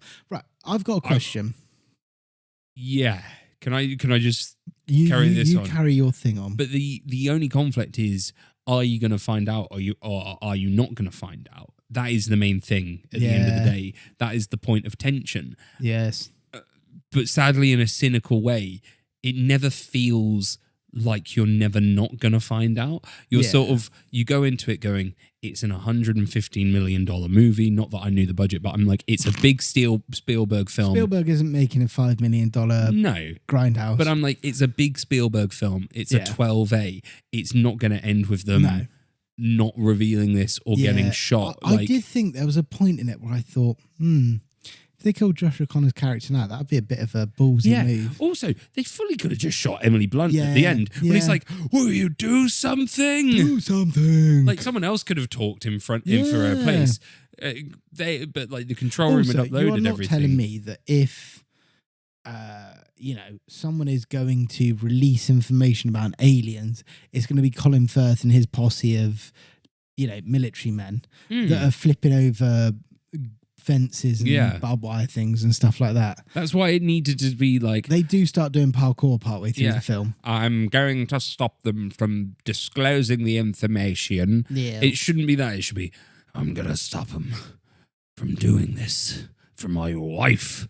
Before she died, she said, I never want anyone to know about the aliens. Like, it should be that. But no, that would have been better because it would have given it that kind of like aged kind of feel to it. Yeah. I think Spielberg should have spoken to Harrison. What were you going to say? So, the aliens in the film are shown to be shorter than humans. Small. Like 3'5", 4 foot. Yeah. Little green men, but grey. The one at the end, he's like a 7 foot bastard. Was it a woman? I thought that one was woman coded. Somehow. What made you think that? Big head. Just the shape of the head. Fucking hell, Cameron. The shape of the head and the eyes. We are going to get absolutely cancelled for that. We are fucked. No, physically, not metaphorically. Thank you for listening to the podcast this far. This is the last one. We're done. We are going to be canned off Spotify, and this is the last one we're ever doing. The physical shape of the head and the eyes, for some reason, made me go, woman. And I don't know what else to say. I'm not saying that she literally had a big head because she came on and was like, I'm the boss alien. My name's Susan. Yeah, hello. Yeah. It's a Karen. Karen alien comes on. No, I just thought it was a woman. Like the alien at the end of Kingdom of the Crystal Skull, I think, is a woman. Do you? Had more characteristic than Kate Blanchett in that film, but anyway. More consistent accent work. Jesus. I want to go and see your family. Yeah. No, I don't know. I just thought it was a little bit. I just thought. Well, I thought they were meant to be small. Now all of a sudden they're massive. Different kinds. The boss. Yeah, maybe the boss. The matriarch. Mother Bee. Yeah. Yes. So David Koepp wrote this film. David Koepp wrote this film. He is a 63-year-old screenwriter. According to Wikipedia, he is the fourth most successful screenwriter of all time in terms of US box office gross. And we've got some other people. We've got some of his works on here. So he wrote Jurassic Park, which he would have done with Michael Crichton. He did The Lost World, Jurassic Park 2, War of the Worlds, Indiana Jones and the Kingdom of the Crystal Skull. The Lost World was only written because Spielberg wanted a sequel. Yes. Oh, good. I'm just put it out there. The book. Yeah, the book. I think he wrote the book. But a friend of mine at university, Charlie, he I've never met anyone with such film encyclopedic knowledge. The man knew his films. But you look in the mirror. Well, yeah, that is true. I mean, he would put us to shame. Should we get Charlie and then my friend from uni, JJ, to do their podcast? Yeah, their I own think podcast. that would be like, we'd be fish out of water. Because JJ, I think, is my Charlie. Like, he gives you a run for your money. Yeah. Sorry, yeah. But yeah, he always argued that The Lost World is actually a better book. Interesting. The Lost World was the one I loved as a kid because I had it on DVD but didn't have Jurassic Park on DVD. I think I had it on VHS, so I didn't watch you got it. to rewind it. Yeah, so I watched The Lost World a lot more as a kid. Yeah, I do like The Lost World. I'd love to that we can revisit them sometime. Yes, yeah, that'd be good. We've got lots of stuff we could do in summer where I want to do Cape Fear as well. Do you want to know a useless piece of information? Yes, Who do you think was originally going to direct Schindler's List? Roman Polanski. No. Not Scorsese. Yeah. Really? Scorsese. And who do you think was originally going to direct Cape Fear? Not Spielberg. What the hell? And they swapped.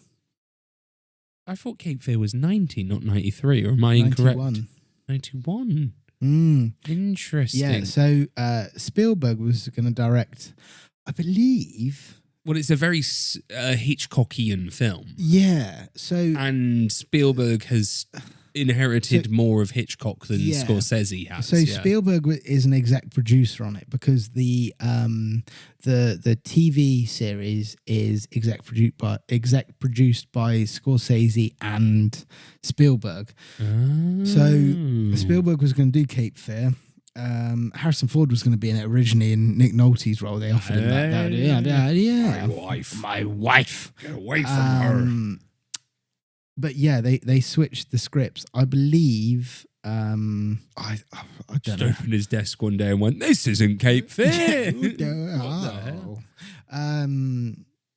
Yeah, I can't remember if Kubrick was involved in it or somewhere, or he was going to do a film about the Holocaust. I can't remember what they were called, something Diaries or something. But he something around that. But Spielberg was going to do, Scorsese was going to do Schindler's List, and then they switched projects because Spielberg wanted to do Schindler's List. Yeah. Which I'm kind of glad it worked out the way it did. It makes more sense. Yeah, it does. In a way. Yeah, especially because Spielberg is Jewish. Yeah, Scorsese, as far as I know, is not. He's Italian. He's Catholic. Very Catholic. Of course. Oh, of course. Of course. He made Silence. It could be both. It could be both. No judgment. Hereditary Jewish, but Catholic religion. All Abrahamic faith, it's part of them. But yeah, it's an Abrahamic faiths tie in to this in the scene where Jane is being interrogated by Colin Firth. Did you think that her holding the cross, she's using it she's stabbing it into her palm so that he can get it, so that he's not got as strong a hold on the head? I wasn't for a moment. I thought it was like, is the religion stopping them? I like thought the religious that. I symbol. thought, is it like that her holding on to her faith and then letting go of her faith and then Yeah. questioning it? But no, it was just the actual pain of it. Yeah, but I know it's Or was it obviously partly it's got implied? something to do with faith and stuff like Yeah. that. It's all got to do with faith. Mm. But I think it was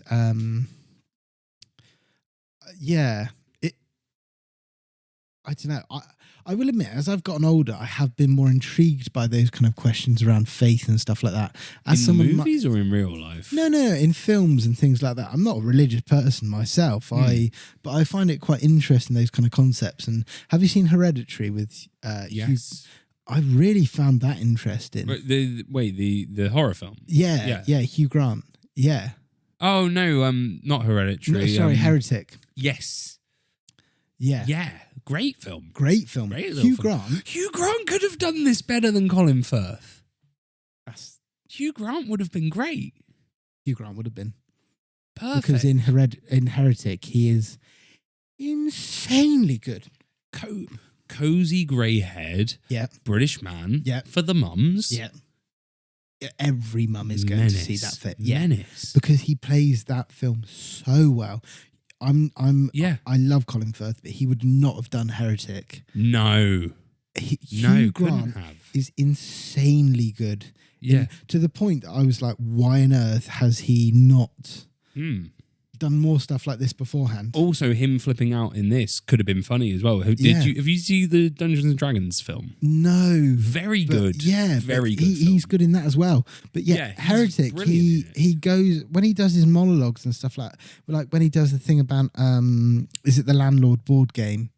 Yes. Yeah, and then he talks about Monopoly and things like that, Yeah. and you're just like, wow, the man can deliver The film's deliver a a big monologue. monologue for It him, is. essentially. Yeah. It is insanely good. Mm. I loved that film, and I thought, I am a Hugh Grant apologist because I think he is one of the most underrated actors we have He's got. an incredibly fine actor. Incredibly good actor. Sorry. Fine with a Y. Brilliant, kind of. Yeah, I think he was wasted for the majority of his career. And Absolutely. maybe he just didn't develop as an actor for a while, but some of the stuff he's done more recently. Now, I know it's a Paddington 2 and it's a kids film, but he's insane in that film. He's if that great man in that, dies yeah. without an Oscar, Yeah. there is something has gone wrong. Or an honorary BAFTA. Yeah, at or an least. honorary We'll BAFTA. be happy with an honorary BAFTA. I will take a BAFTA. I'll take a BAFTA for him.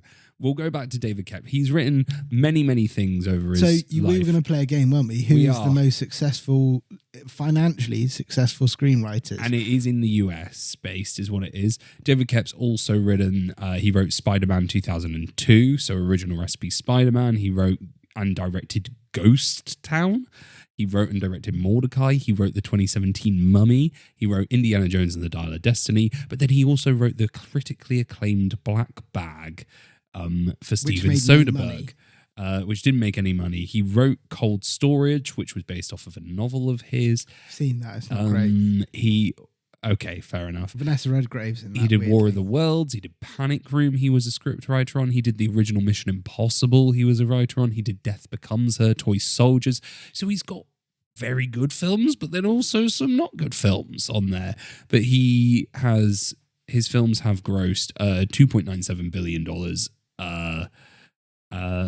US box office receipts, that is. Now, Jack is going to guess the top 5.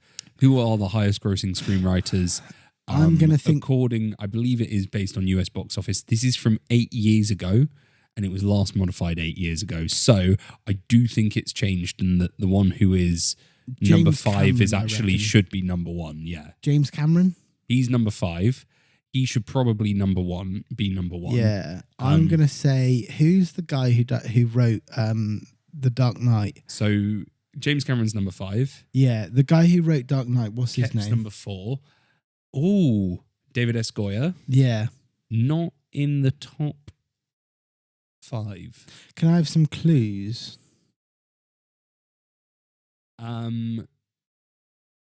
Animation and Disney movies. Toy Story writers.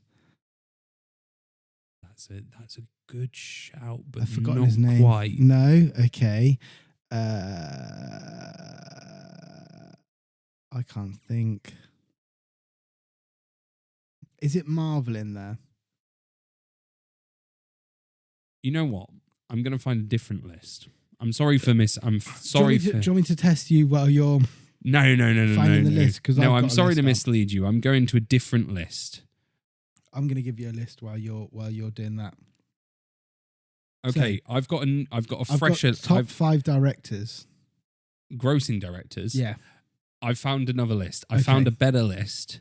James Cameron. This list is focused purely on screenwriters, unfortunately. Okay. David Koepp. David Koepp is on this list. Number 3. There's no number to this. This is just Okay. general most successful. You said Marvel. Do you remember the Marvel guys' names? No. A duo who did the Avengers films. I can't remember their names. Yeah. Can't remember them. Christopher Marcus and Stephen McFeely. Never heard of them.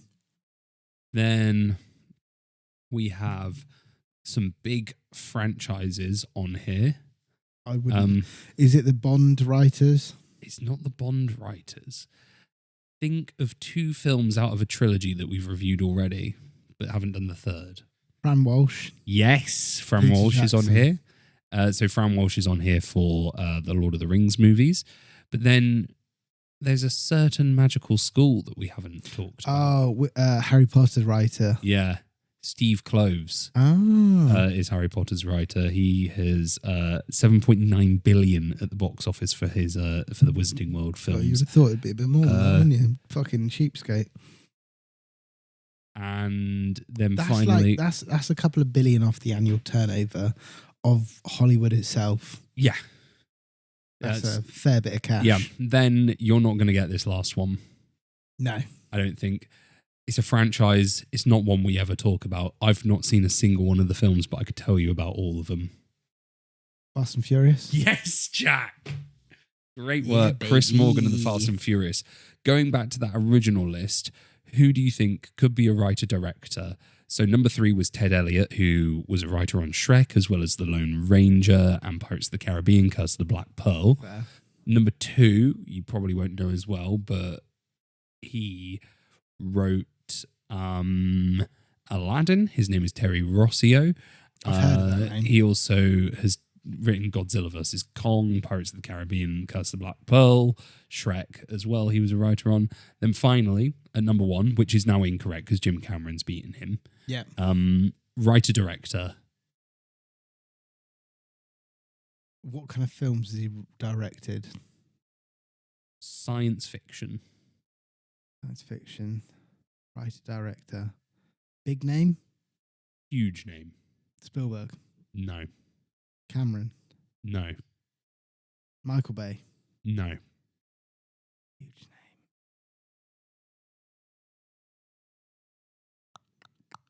He has only directed 6 films in his life. Cube. No. 6 films. Not Cameron. And only one of them is not science fiction. Or should I say, if this helps, science fantasy. Oh, George Lucas. Obviously. It's George Lucas. Obviously.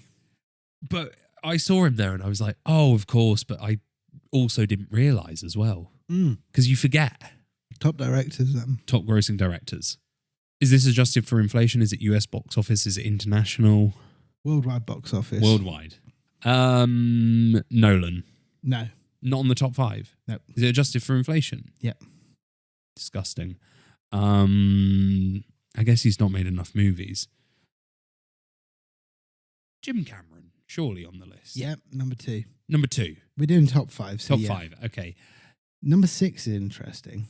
Number 6 is interesting, is it? Avada Kedavra. Oh, fuck. Because he's done the prequel films as well. David Yates. I'll give it David to you. Yates, yeah. Yeah. I'm going to say Peter Jackson's on there as well. Yep. Number 4. Number 4. Okay, so I need number 5, 3, and 1. Don't you give me hints. Don't give me... Michael Bay. Yeah. I was like, what is that song? But it's I'm coming for you. I remember black skies. Oh, what a fucking tune. Lightning I need to play that right fell now. upon me. Which one is that? That's Linkin? That's New Divide. What a tune. Or were you doing what I've done? Yeah. How much can we play before it's That's it. That's all we can play. That is it. I think it's 7 notes or so, or like 5 seconds, whatever happens fucking quicker. tune that is? We'll blast it afterwards. Yeah. Right. Where's Bay? 3 or 5? 5. 5. Okay. 3 is a duo. It's going to be the Avengers guys. It's the Russo brothers. Yeah. Yeah. So I need. One. I just need You one. got Bay, Jackson, Russo brothers, James Cameron. Is it Spielberg? Then? Yeah, Spielberg's number 1. 10.722 billion. I guess because it's adjusted for inflation, and he's directed so many movies. Yeah. And even while the latest ones may not be as massive, 3 times dad films, he got the highest grossing film ever made. Jaws, E.T. and Jurassic Park. You would be correct, sir. I would be correct. And well, Cameron, Yeah. Jim Cameron, has had it Twice. no 3. No 4. No. Yeah, T2. No, that wasn't the highest grossing film. It was. That wasn't. I'm pretty sure it was. It was most expensive. Sorry, it was most expensive film ever made. Yes. No, Titanic. Yeah. Avatar. Yeah. Oh no, Avatar 2 didn't get it. No. Avatar 2. Avatar 2. Avatar 2. gonna be great, even though I've not seen banned, it. banned, cancelled. Yes. Don't Say it. Don't say it. It's not British culture. It's not on the BBC iPlayer. It's not. It's not anymore. What? Little Britain's still on iPlayer. Yeah, Little Britain is, but Come Fly With Me. Come Fly With Me isn't. No, it's gone. They've had a miss site then. Yeah. They've both got blackface. Oh, it was on BBC One. It was mass produced on DVD. No, I didn't see it as a kid. My parents went to see the live show. That's horrendous. They said it was one of the funniest things I ever saw. They bought us the DVD to watch because we couldn't go. I know. I saw an interview with David Williams and Matt Lucas where they went, it's okay to do blackface now. That 2011. That's mental. I know. We just let it happen. I know. I was a kid. I know. You grew up with that. I wasn't allowed to watch it as a kid. So I'm actually, you're okay. I'm the bad guy. Yeah, you're the bad guy. I watched it as an adult knowing that it was wrong. But that makes it worse. I didn't. It was before it was cancelled. It was 2017 when I watched it. I was at the cut-off. Pre or post Me Too? Pre. Good boy. Wait, what does Me Too cover? Quite a lot. But I think that happened like September. Okay, yeah, it was pre that. It was during the summer. Okay. Just Inched in. Yeah, it was. Yeah, what a show. Should I cut that? No, we'll keep that in. We're self-aware. Yeah. It's. Do you think if anyone ever listened to this and then figured out who we were? Because like I've got this on my CV at the moment, which I don't know if I should.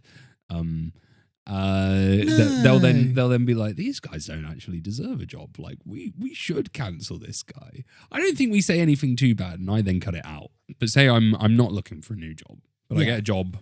Hypothetically, near us, there is a big bank that employs people. Yes. If people haven't worked out where we live by now, by all of our very cultural references. Yeah. It's quite clearly a certain part of the UK. All of our geographical references where we mention things like Bath, the Bristol Bears.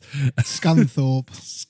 Even the Scunthorpians don't know where Scunthorpe is. There's a couple of big banks actually now that I think. But say I went to go work at one of the big banks and I was like, I was applying for a job and I gave them my CV and it was for like a media kind of position. I had to showcase that I've been editing because in my current job I don't have editing or anything.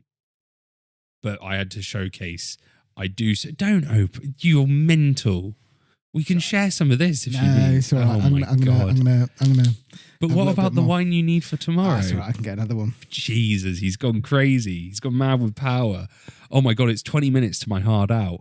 It's all right, darling. We can get hard out done quickly. Actually, I can't. That's how I ended up with a baby.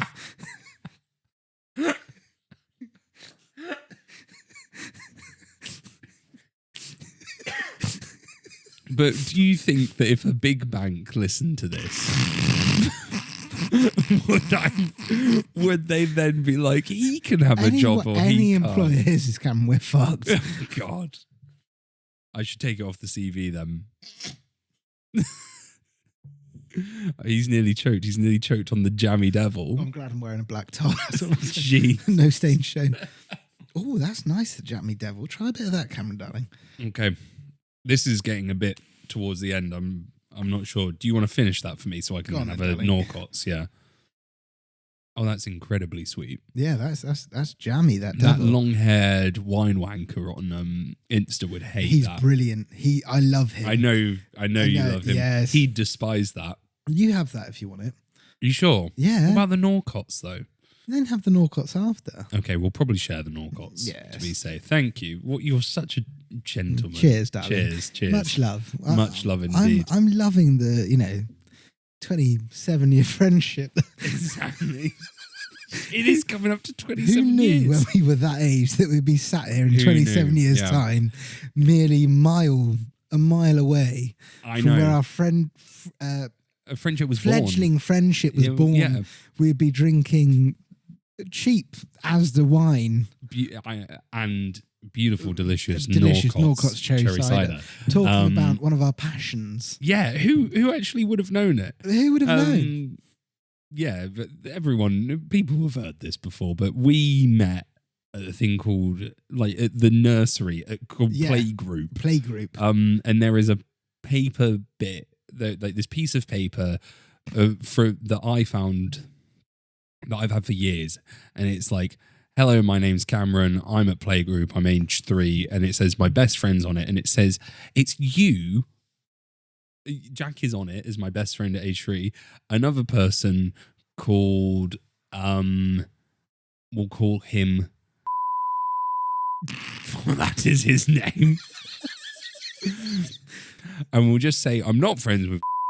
What's the surname? Oh, okay. I was going to say, I didn't know if it Okay. was another one. Okay. Because there's another one who's A different one, yeah. sister I work with now. Yes, you do. Okay, we'll call him Luke because that is his name. And who's to say? But Luke became a police officer and then maybe got fired because he kept leaving his helmet places or something. Is what I've heard. And then apparently another child that I don't even know who they are. So it's a miracle. Yeah, it's a miracle amazing. that we've. I would have lasted written so it, but long. I couldn't read and write. So, it's Some might dyslexic, isn't it? Some might say, well, I write like the wrong way round. You know, like you do joined up writing. Oh, yeah. I do long A's and things. I need to get checked. Yeah. It's a Do you know failure what? of the system. One thing I've noticed as I've gotten older, and I mean this in the best way possible, but they say everyone's on a spectrum of some sort. Yes. The more I look into it, the more I'm like, I am definitely somewhere on a certain spectrum. Everyone genuinely is fucked. I have had multiple people, not saying that it's bad or anything, No, but everyone yeah. everyone has been let down in some sort of way because, especially kids that are a little bit more intelligent, whether it be emotionally or academically, if you can mask it, Yeah. you would just completely just let aside, Because there's definitely something going on wrong up here for me as well. but because I could chat, yeah. not allowed, not investigated. Yeah, because I when I think about it, I was never unintelligent in certain ways, but you asked me to write it down on paper and fuck me, we're in serious trouble here. But I can talk it. Yeah. You put me in a room with someone, I can talk the talk. I can Definitely. it's I don't know, it's one of them. I can say something, but I can't.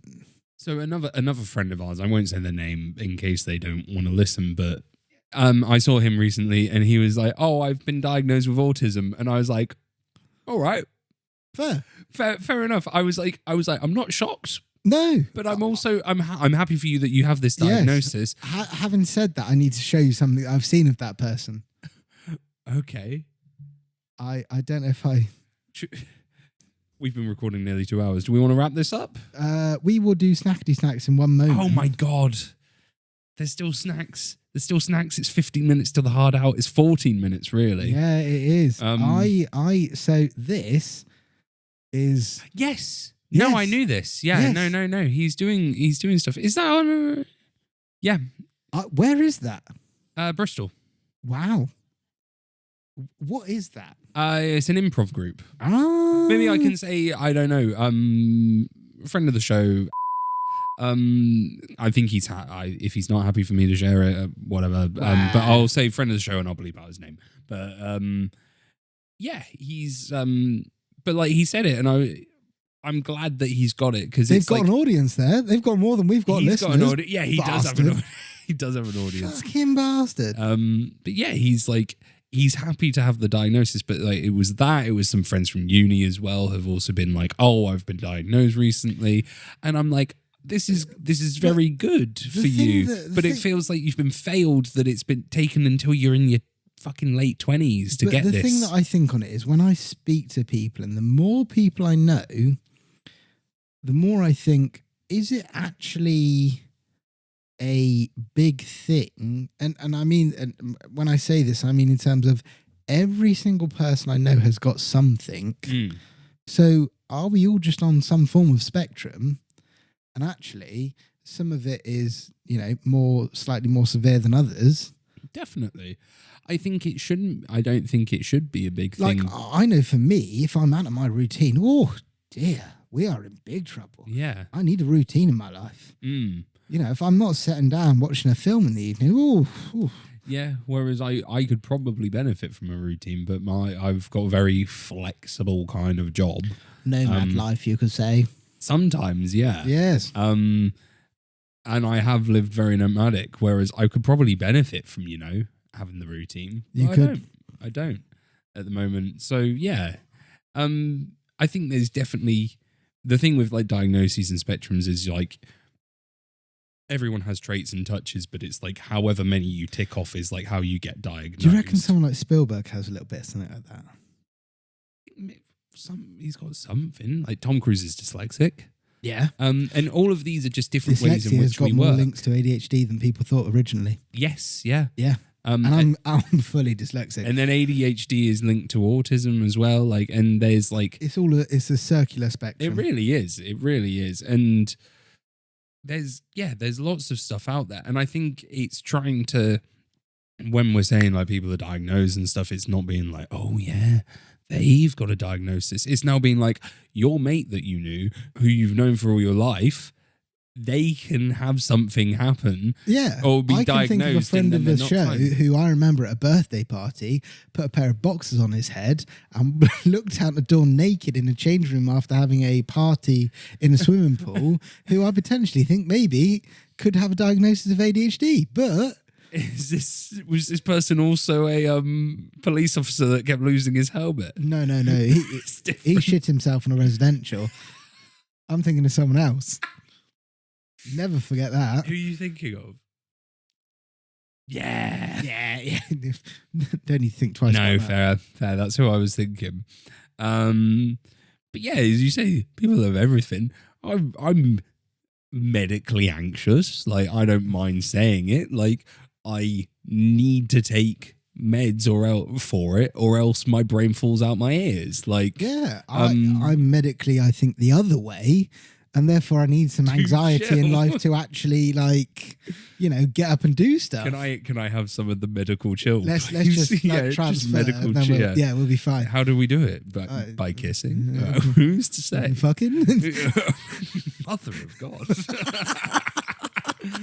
Oh God, this is I bottle of Merlot. I don't think your girlfriend listens, but mine certainly does. Whoops, sorry, darling. We need to do these snacks. We need to get these snacks in us. Snackety snacks. Snackety snacks. Are they crunchy? Are they sweet? Are they nice and tasty? Can you put them up your bum? Well, I don't know if you can, but you can try. Okay, what have we got on the Snackety Snacks this the Snackety week? Snacks this week, we're a bit thin on the ground because me being a plonker completely forgot. But Jack was literally, he ran upstairs to grab something. He was rummaging in cupboards. It was quite a delight. it was a delight. So Yeah.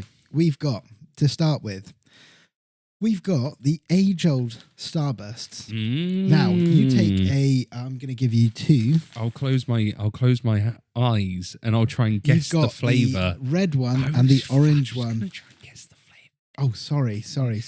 Now, I Ninny. always thought on the Starburst that the green one was the apple. It's not But lime. It's lime. Yeah, I thought it was lime. Yeah. I can't believe you've given me an orange, the worst flavour in the Starburst pack. No. You Purple's joking? the worst. I'll trade. Go on then. Yeah. Lime's Yeah, better. fuck off. I'll have Orange that. is the worst. Strawberry's also. Lime's the best. I like blackcurrant more than I like Really? orange. Yeah, mate. Now, on the sound, it's a little bit of paper, so it might be quite hard to unwrap in the dark. And it's not too loud, but it's got some noise. You say that, but I do remember in the film today specifically, we were rummaging in the popcorn, and it was quite bad. During a silent scene. It was pretty loud today. Yeah. It was really good popcorn today. It was good popcorn. It was warm. That's warm why. and fresh. Yes, warm.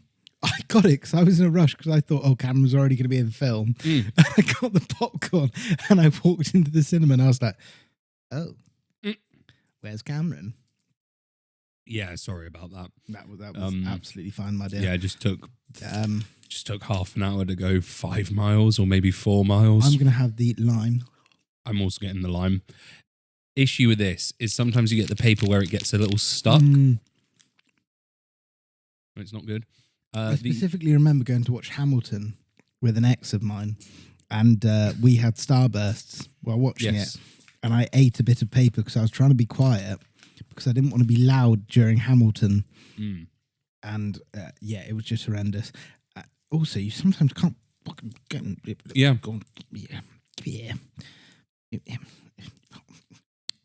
Was it horrendous because you ate the paper or because of who you were watching Hamilton? Bit of both. Potentially the company more than anything.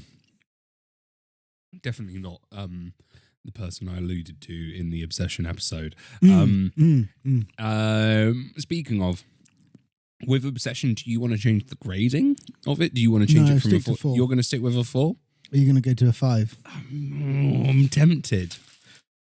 It's lingering, you know. I can't believe you've made us start with sweet and then we're going to savoury. And then we're going to go back to sweet You're again. a dog. I am. This is dog behaviour. What are we reviewing the Starburst? I'm saying Starburst. They're 9 out of 10. They're great because they're not too loud. No, They are childhood, they're a bit of extra faff. Yeah. I'm going to give them an 8 for an extra faff. but they taste delicious, don't they? They actually, So- you know how some sweets don't taste the same anymore? Yeah, These taste perfect. they taste just as They good. taste if not identical. Yeah. better. So I've got Monster Claw, a pickled onion flavour. So they are the Lidl knockoff Yeah. Monster Munch. Other knockoffs are available. Other knockoff, you can get the Aldi one. So Do you mind passing the opener? Yes, Thank you. I am a fan of a Monster Munch. Mm. One of the few crisps I do like. And I happened to watch a interview with James McAvoy on Ramesh Ranganathan's podcast with him. Yeah. And James McAvoy was talking about his love of Monster Munch. And he said that he's got the Aldi or Lidl knockoff versions and that they weren't too bad. So I bought some and they're not horrendous, but they're not great. So I don't know how they get away with it because they're exactly the same shape. So I heard somewhere, thank you very much, that they take like the runoff Yeah. from the factory or something, and But that's they're how all like in the they same can, factory, aren't they? that's how they can do like very similar packaging and thing. Like I can see also your whole grain wheat Bixies, which are like Weetabix. Oh, of course. Yeah. And Those Quavers. yeah, the baby likes the knockoff Quavers. So how do they do it? Right. No idea. I don't know What if are you I'm really thinking? going to be eating a crisp in a cinema. That's loud. Yeah, that is really loud. It's not oniony enough. No, it's not quite strong You want enough. it to punch you. I want it to burn my mouth. I'm enjoying it. It's not horrendous, but it's not like it's going to linger in my mouth for ages. No, it's Just a bit meh. it is a bit meh. It feels when you first put it in, you go, "Oh yeah, that's." When you first put it in, you go, "Oh yeah, that's the spot." But then as it lingers, you go, "Hang on a minute, it's not actually that good." I can't say anything to that. Can you not? I'm just going to stay silent. I'm just going to let that sit there. Do you think I could get a job at a big bank after saying that? Yeah. In good humour. In good humour. You're talking about a crisp in your mouth. Because there's a difference between me on this podcast and then being a professional adult, you know. Exactly. And people would listen to, you know, like James Acaster and Ed Gamble, and he goes, "Poppadoms or bread," and things like that. He goes, "Would you want to put a poppadom up your bum?" And like, would you want to put a poppadom up your bum? no, there's far too, like, it would crack. And it also... cracking it, have sharp edges. I think it would. It would. And it also just ergonomically doesn't fit. I know that if you polish them off, you're an absolute monster munching through them. I know James Acaster has other jokes and stuff, but like people would listen to that at work and it would be acceptable. I guess, it's a strange one. The conversations at work are horrendous sometimes. It's like, you can't say that. I would give them a 4 out of 10. Yeah. How's Just the packet sound as well? Too noisy. Yeah. Too noisy. And also, if you're popping it open, she's not good. And not enough. No. Unfortunately, in the cinema, it is a time to... Gorge. Yeah. Gorge on whatever it is you're chewing on. We give that, I'd agree, 4 out of 10. And it Last gets week stuck got- in your teeth as well. Yeah. Maybe a 3. I'll stick with 4. It does the job. Yeah. Caramel wafer bars. So it's just basically a chocolate wafer bar. It's a Tunnux, Tunnux, basically. but ripped off. Yeah, but ripped off once again. These stripes Little- are horizontal, not vertical diamonds. Yes. So I'm going to break it in half. No, they're vertical, not horizontal diamonds. I'm going to pass you a bit. Thank you. I reckon this will go up your bum.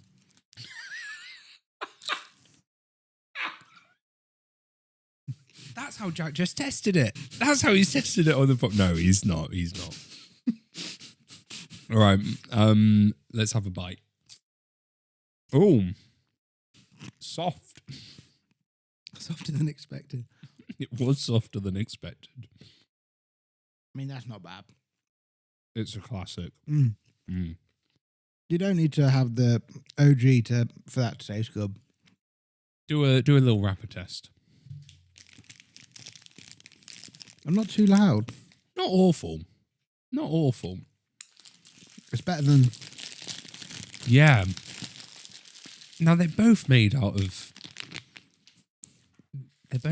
metal, but how is the pickled onion one worse? It is worse, isn't it? I reckon because it's thicker. The wafer was thinner.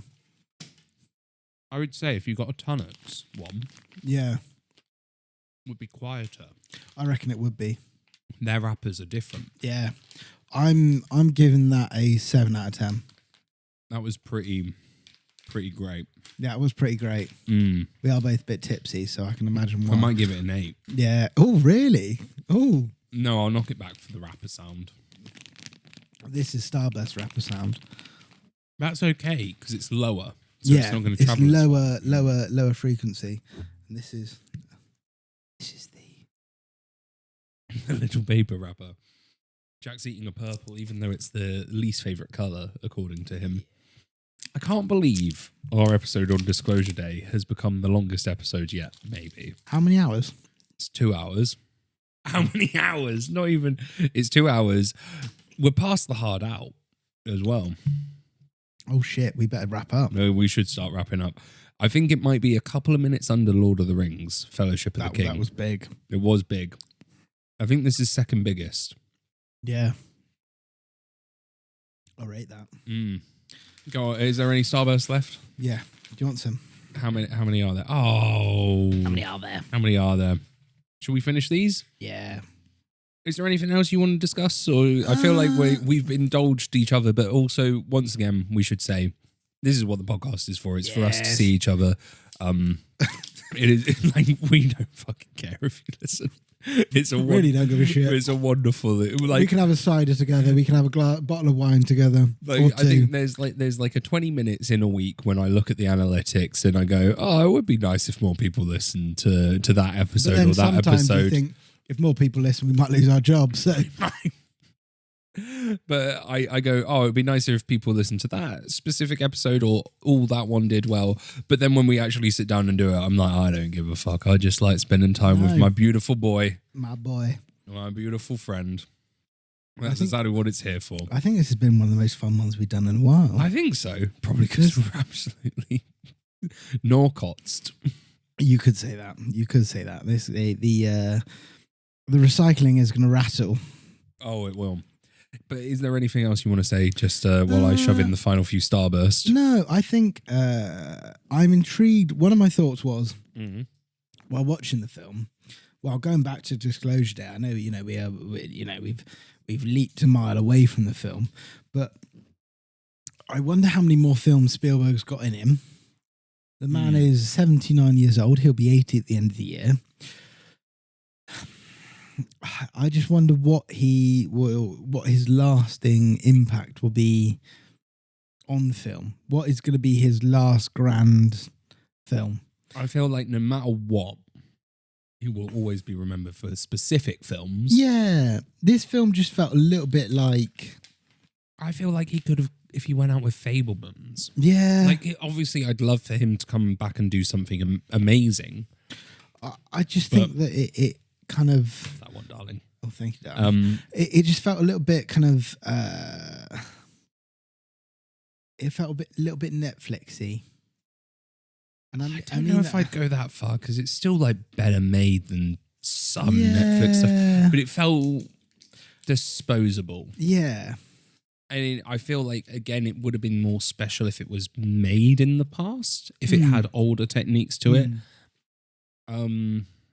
If there was some practical elements, like there wasn't as much wonder or whimsy as there could have been. Wonder in it. Yeah. The only wonder and whimsy that was there was with Emily Blunt's character, like the way that her power. Emily Blunt. So. No, I mean there were quite a few shots at the beginning of her in the dress. Did you not think? I might cut that. No. You keep it in. She's a lovely lady. I might cut that. Cut the whole thing. Podcast is 10 minutes podcast long. in the bin. No, it's her powers and how they worked. There's some fun to that, and there's some whimsy, and then like the way around that. Like that is what I found the most enjoyable about it. I found the film itself enjoyable. Common Domingo, I find enjoyable to watch. It's always fun when you've got like Joshua. No, what's his name? The actor in it, Prince Charles. Yeah, Joshua Connor. Also, having had the blackcurrant, that is the worst. I'm sorry. Yeah, no, that's actually awful. Yeah, it is. It's horrendous. I always think it's fun when you see an actor who is like up and coming, or as you say, arrived, and seeing them kind of finally get their break. But it just didn't, like you say, it didn't have that. There was pizzazz, occasional pizzazz, but not enough pizzazz. Yeah, I'd agree. Like some of the long takes, I was like, there's the Spielberg magic. Yeah. The start of the train sequence before they were getting dragged along by the train. I'm like, they would have died. Magic. They would have died. 100%. They would have been absolutely smushed. It went too far. Yeah. And that's like, they knew, they were like, we can do that because we've got CG, but they wouldn't have done that in the 90s. No. They would have done the start of it, but then they would have found another way. They would have dived out. Yeah.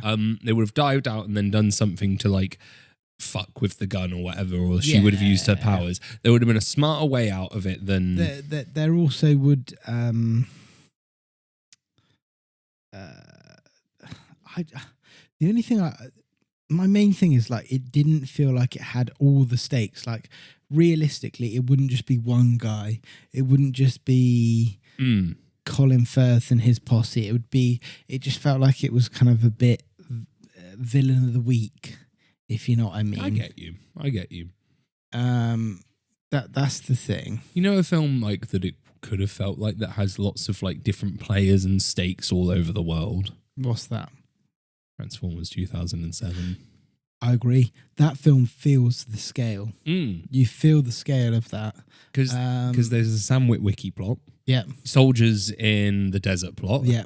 Australian. Yeah. She is gorgeous. Yeah, and there's all these 3 different plots, and they've all got different things and different stakes. And you feel the stakes of that, whereas you feel the scope. Yeah, it's a big fucking film. Yeah, it is a big film. This film's in Kansas, and then maybe and Virginia, and then somewhere else in between, and a bit of New York. Yeah. But where else is it? Also, did they write just any old fucking Middle America city in the script? Middle America, isn't like, did they just write blank check Middle America wherever's going to give us the tax rebate, like and then they put in Kansas City? It's like being in the Midlands in England. Yeah, we moved from where were they? Detroit. Was it Detroit or Dallas? They moved from Kentucky, wasn't it? No, they moved from Detroit or Dallas. A big city, yeah. Dallas. They moved from Dallas to, and then they could put in like Cincinnati, Cleveland, it's like Columbus. I know England, those are all in Ohio. It's like being in Coventry and going to like Leicester. Yeah. Or Scunthorpe. Yeah, and then like Virginia, it's the boys from GCHQ come out in Cheltenham. All right, mate. GCHQ's coming to stop you from saying about the aliens. Hello, would you mind not telling anyone about the aliens? Just a little secret. Don't fucking disclose this. What are you doing? Don't worry, we got Elon Musk coming in via live link to speak to you all.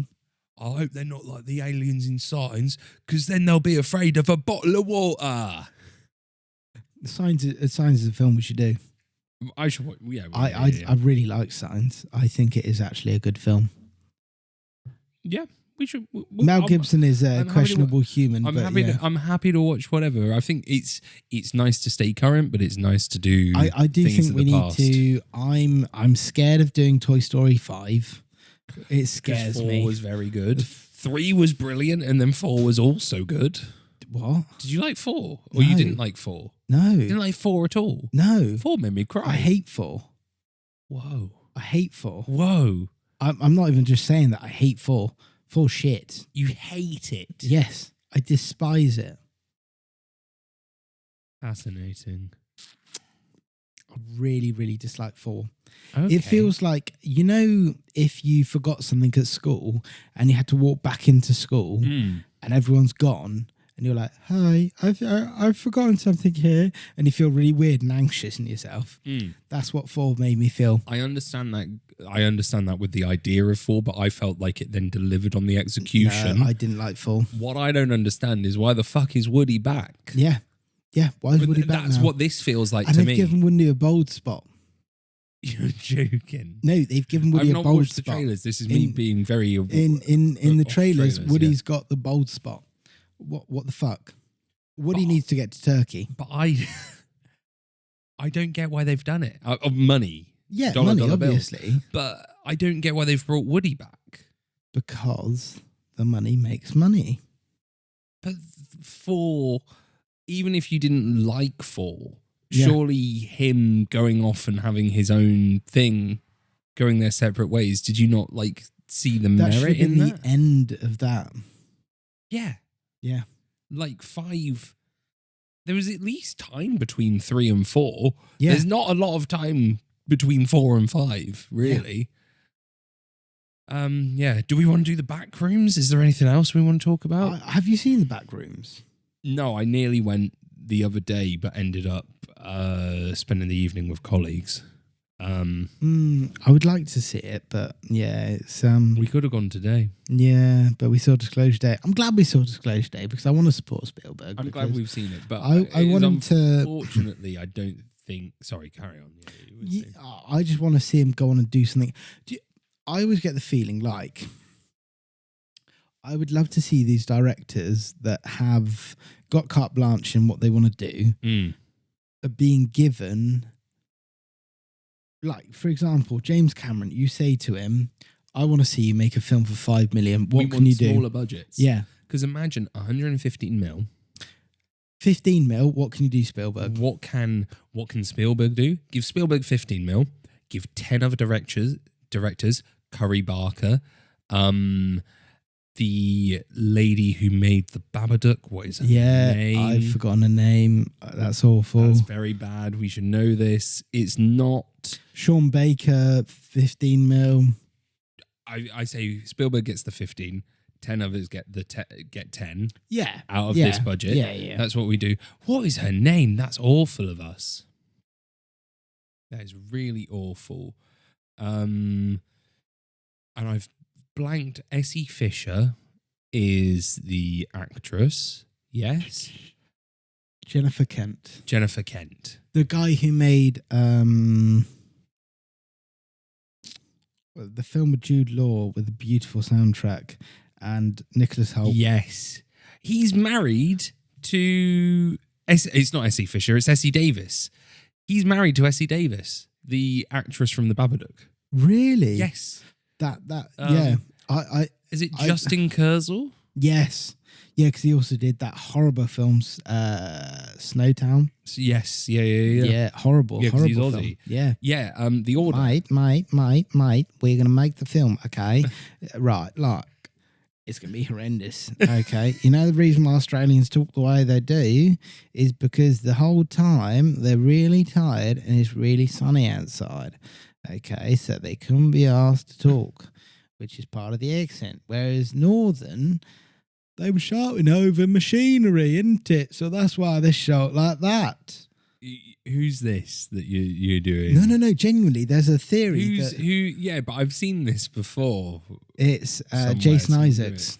Yes, yeah. But that is. But I've looked into it, and that is a theory as to why the accent up north is the way it is, because it was very industrialized. Yeah. That they were talking over machinery, so like you could only hear part of words, but you would shout really loud, and that's what you all say. Get cup tea. Yeah, exactly. Get cup of tea. Exactly. That's why accent is what it is. Yes. Whereas, the south of England maintained its accent as it was. We had the time to say such things. Yes. Colin Farrell. Yes. Colin Firth. Yes, Colin Farrell is a very good actor as well himself. Though. Colin Farrell's a Colin Farrell tie back to he would have also been very good. Basically, anyone apart from Colin Firth. Sorry, Colin Firth.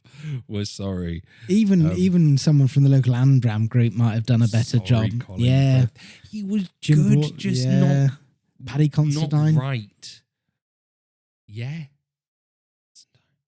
Simon Pegg. Yes. Yeah. Nick Frost. No, not Nick Frost. Not Nick Frost. He's got limitations. No. Nick Frost has got limitations, unfortunately. Yeah, no, that's fair. He's kind of... I'm intrigued to see how he is as Hagrid. I don't think it's going to be great. I'm not watching that. I'm going to veto this right now. I'm not watching that even for the pod. Okay, I'll watch 2 episodes. You gave me a look and I buckled instantly. No. I almost feel like I agree with you. I just think why... Exactly, I just don't give a fuck. Yeah. I just think, what's the merit in it? I don't know, but we need to wrap up. We've gone 15 minutes beyond my hard out. And it's been a pleasure speaking with you again and you, the listener. If you're listening to this right now, if you have made it this far into our waffling, into our rambling, into our... Yeah, we thank you for listening. We know we are the friend in your ear that turns up every once a month or every other month or every other week. Or twice a month. Depending on, how our schedules fit. But we love you. You are here for us. Yes, thank you for listening. It is a delight that some people out there listen, it means that we don't stop this. Yes. If you do enjoy this, please recommend us to We're a never stopping friend. We're still going to be here when we're 60. Until we get at least 10 episodes in a row with 0 listens, we will not And still stop we'll be this. here doing it. Jack's keeping me hostage. Yeah. We're still going. It gives me my time with Cameron. Does this because Beth listens, do we lie to Lauren about what the stats are? Do we tell her fully. Yeah. We've got 90 listeners on the first hour, and then after that it's 1,000. So it's fine. Yeah.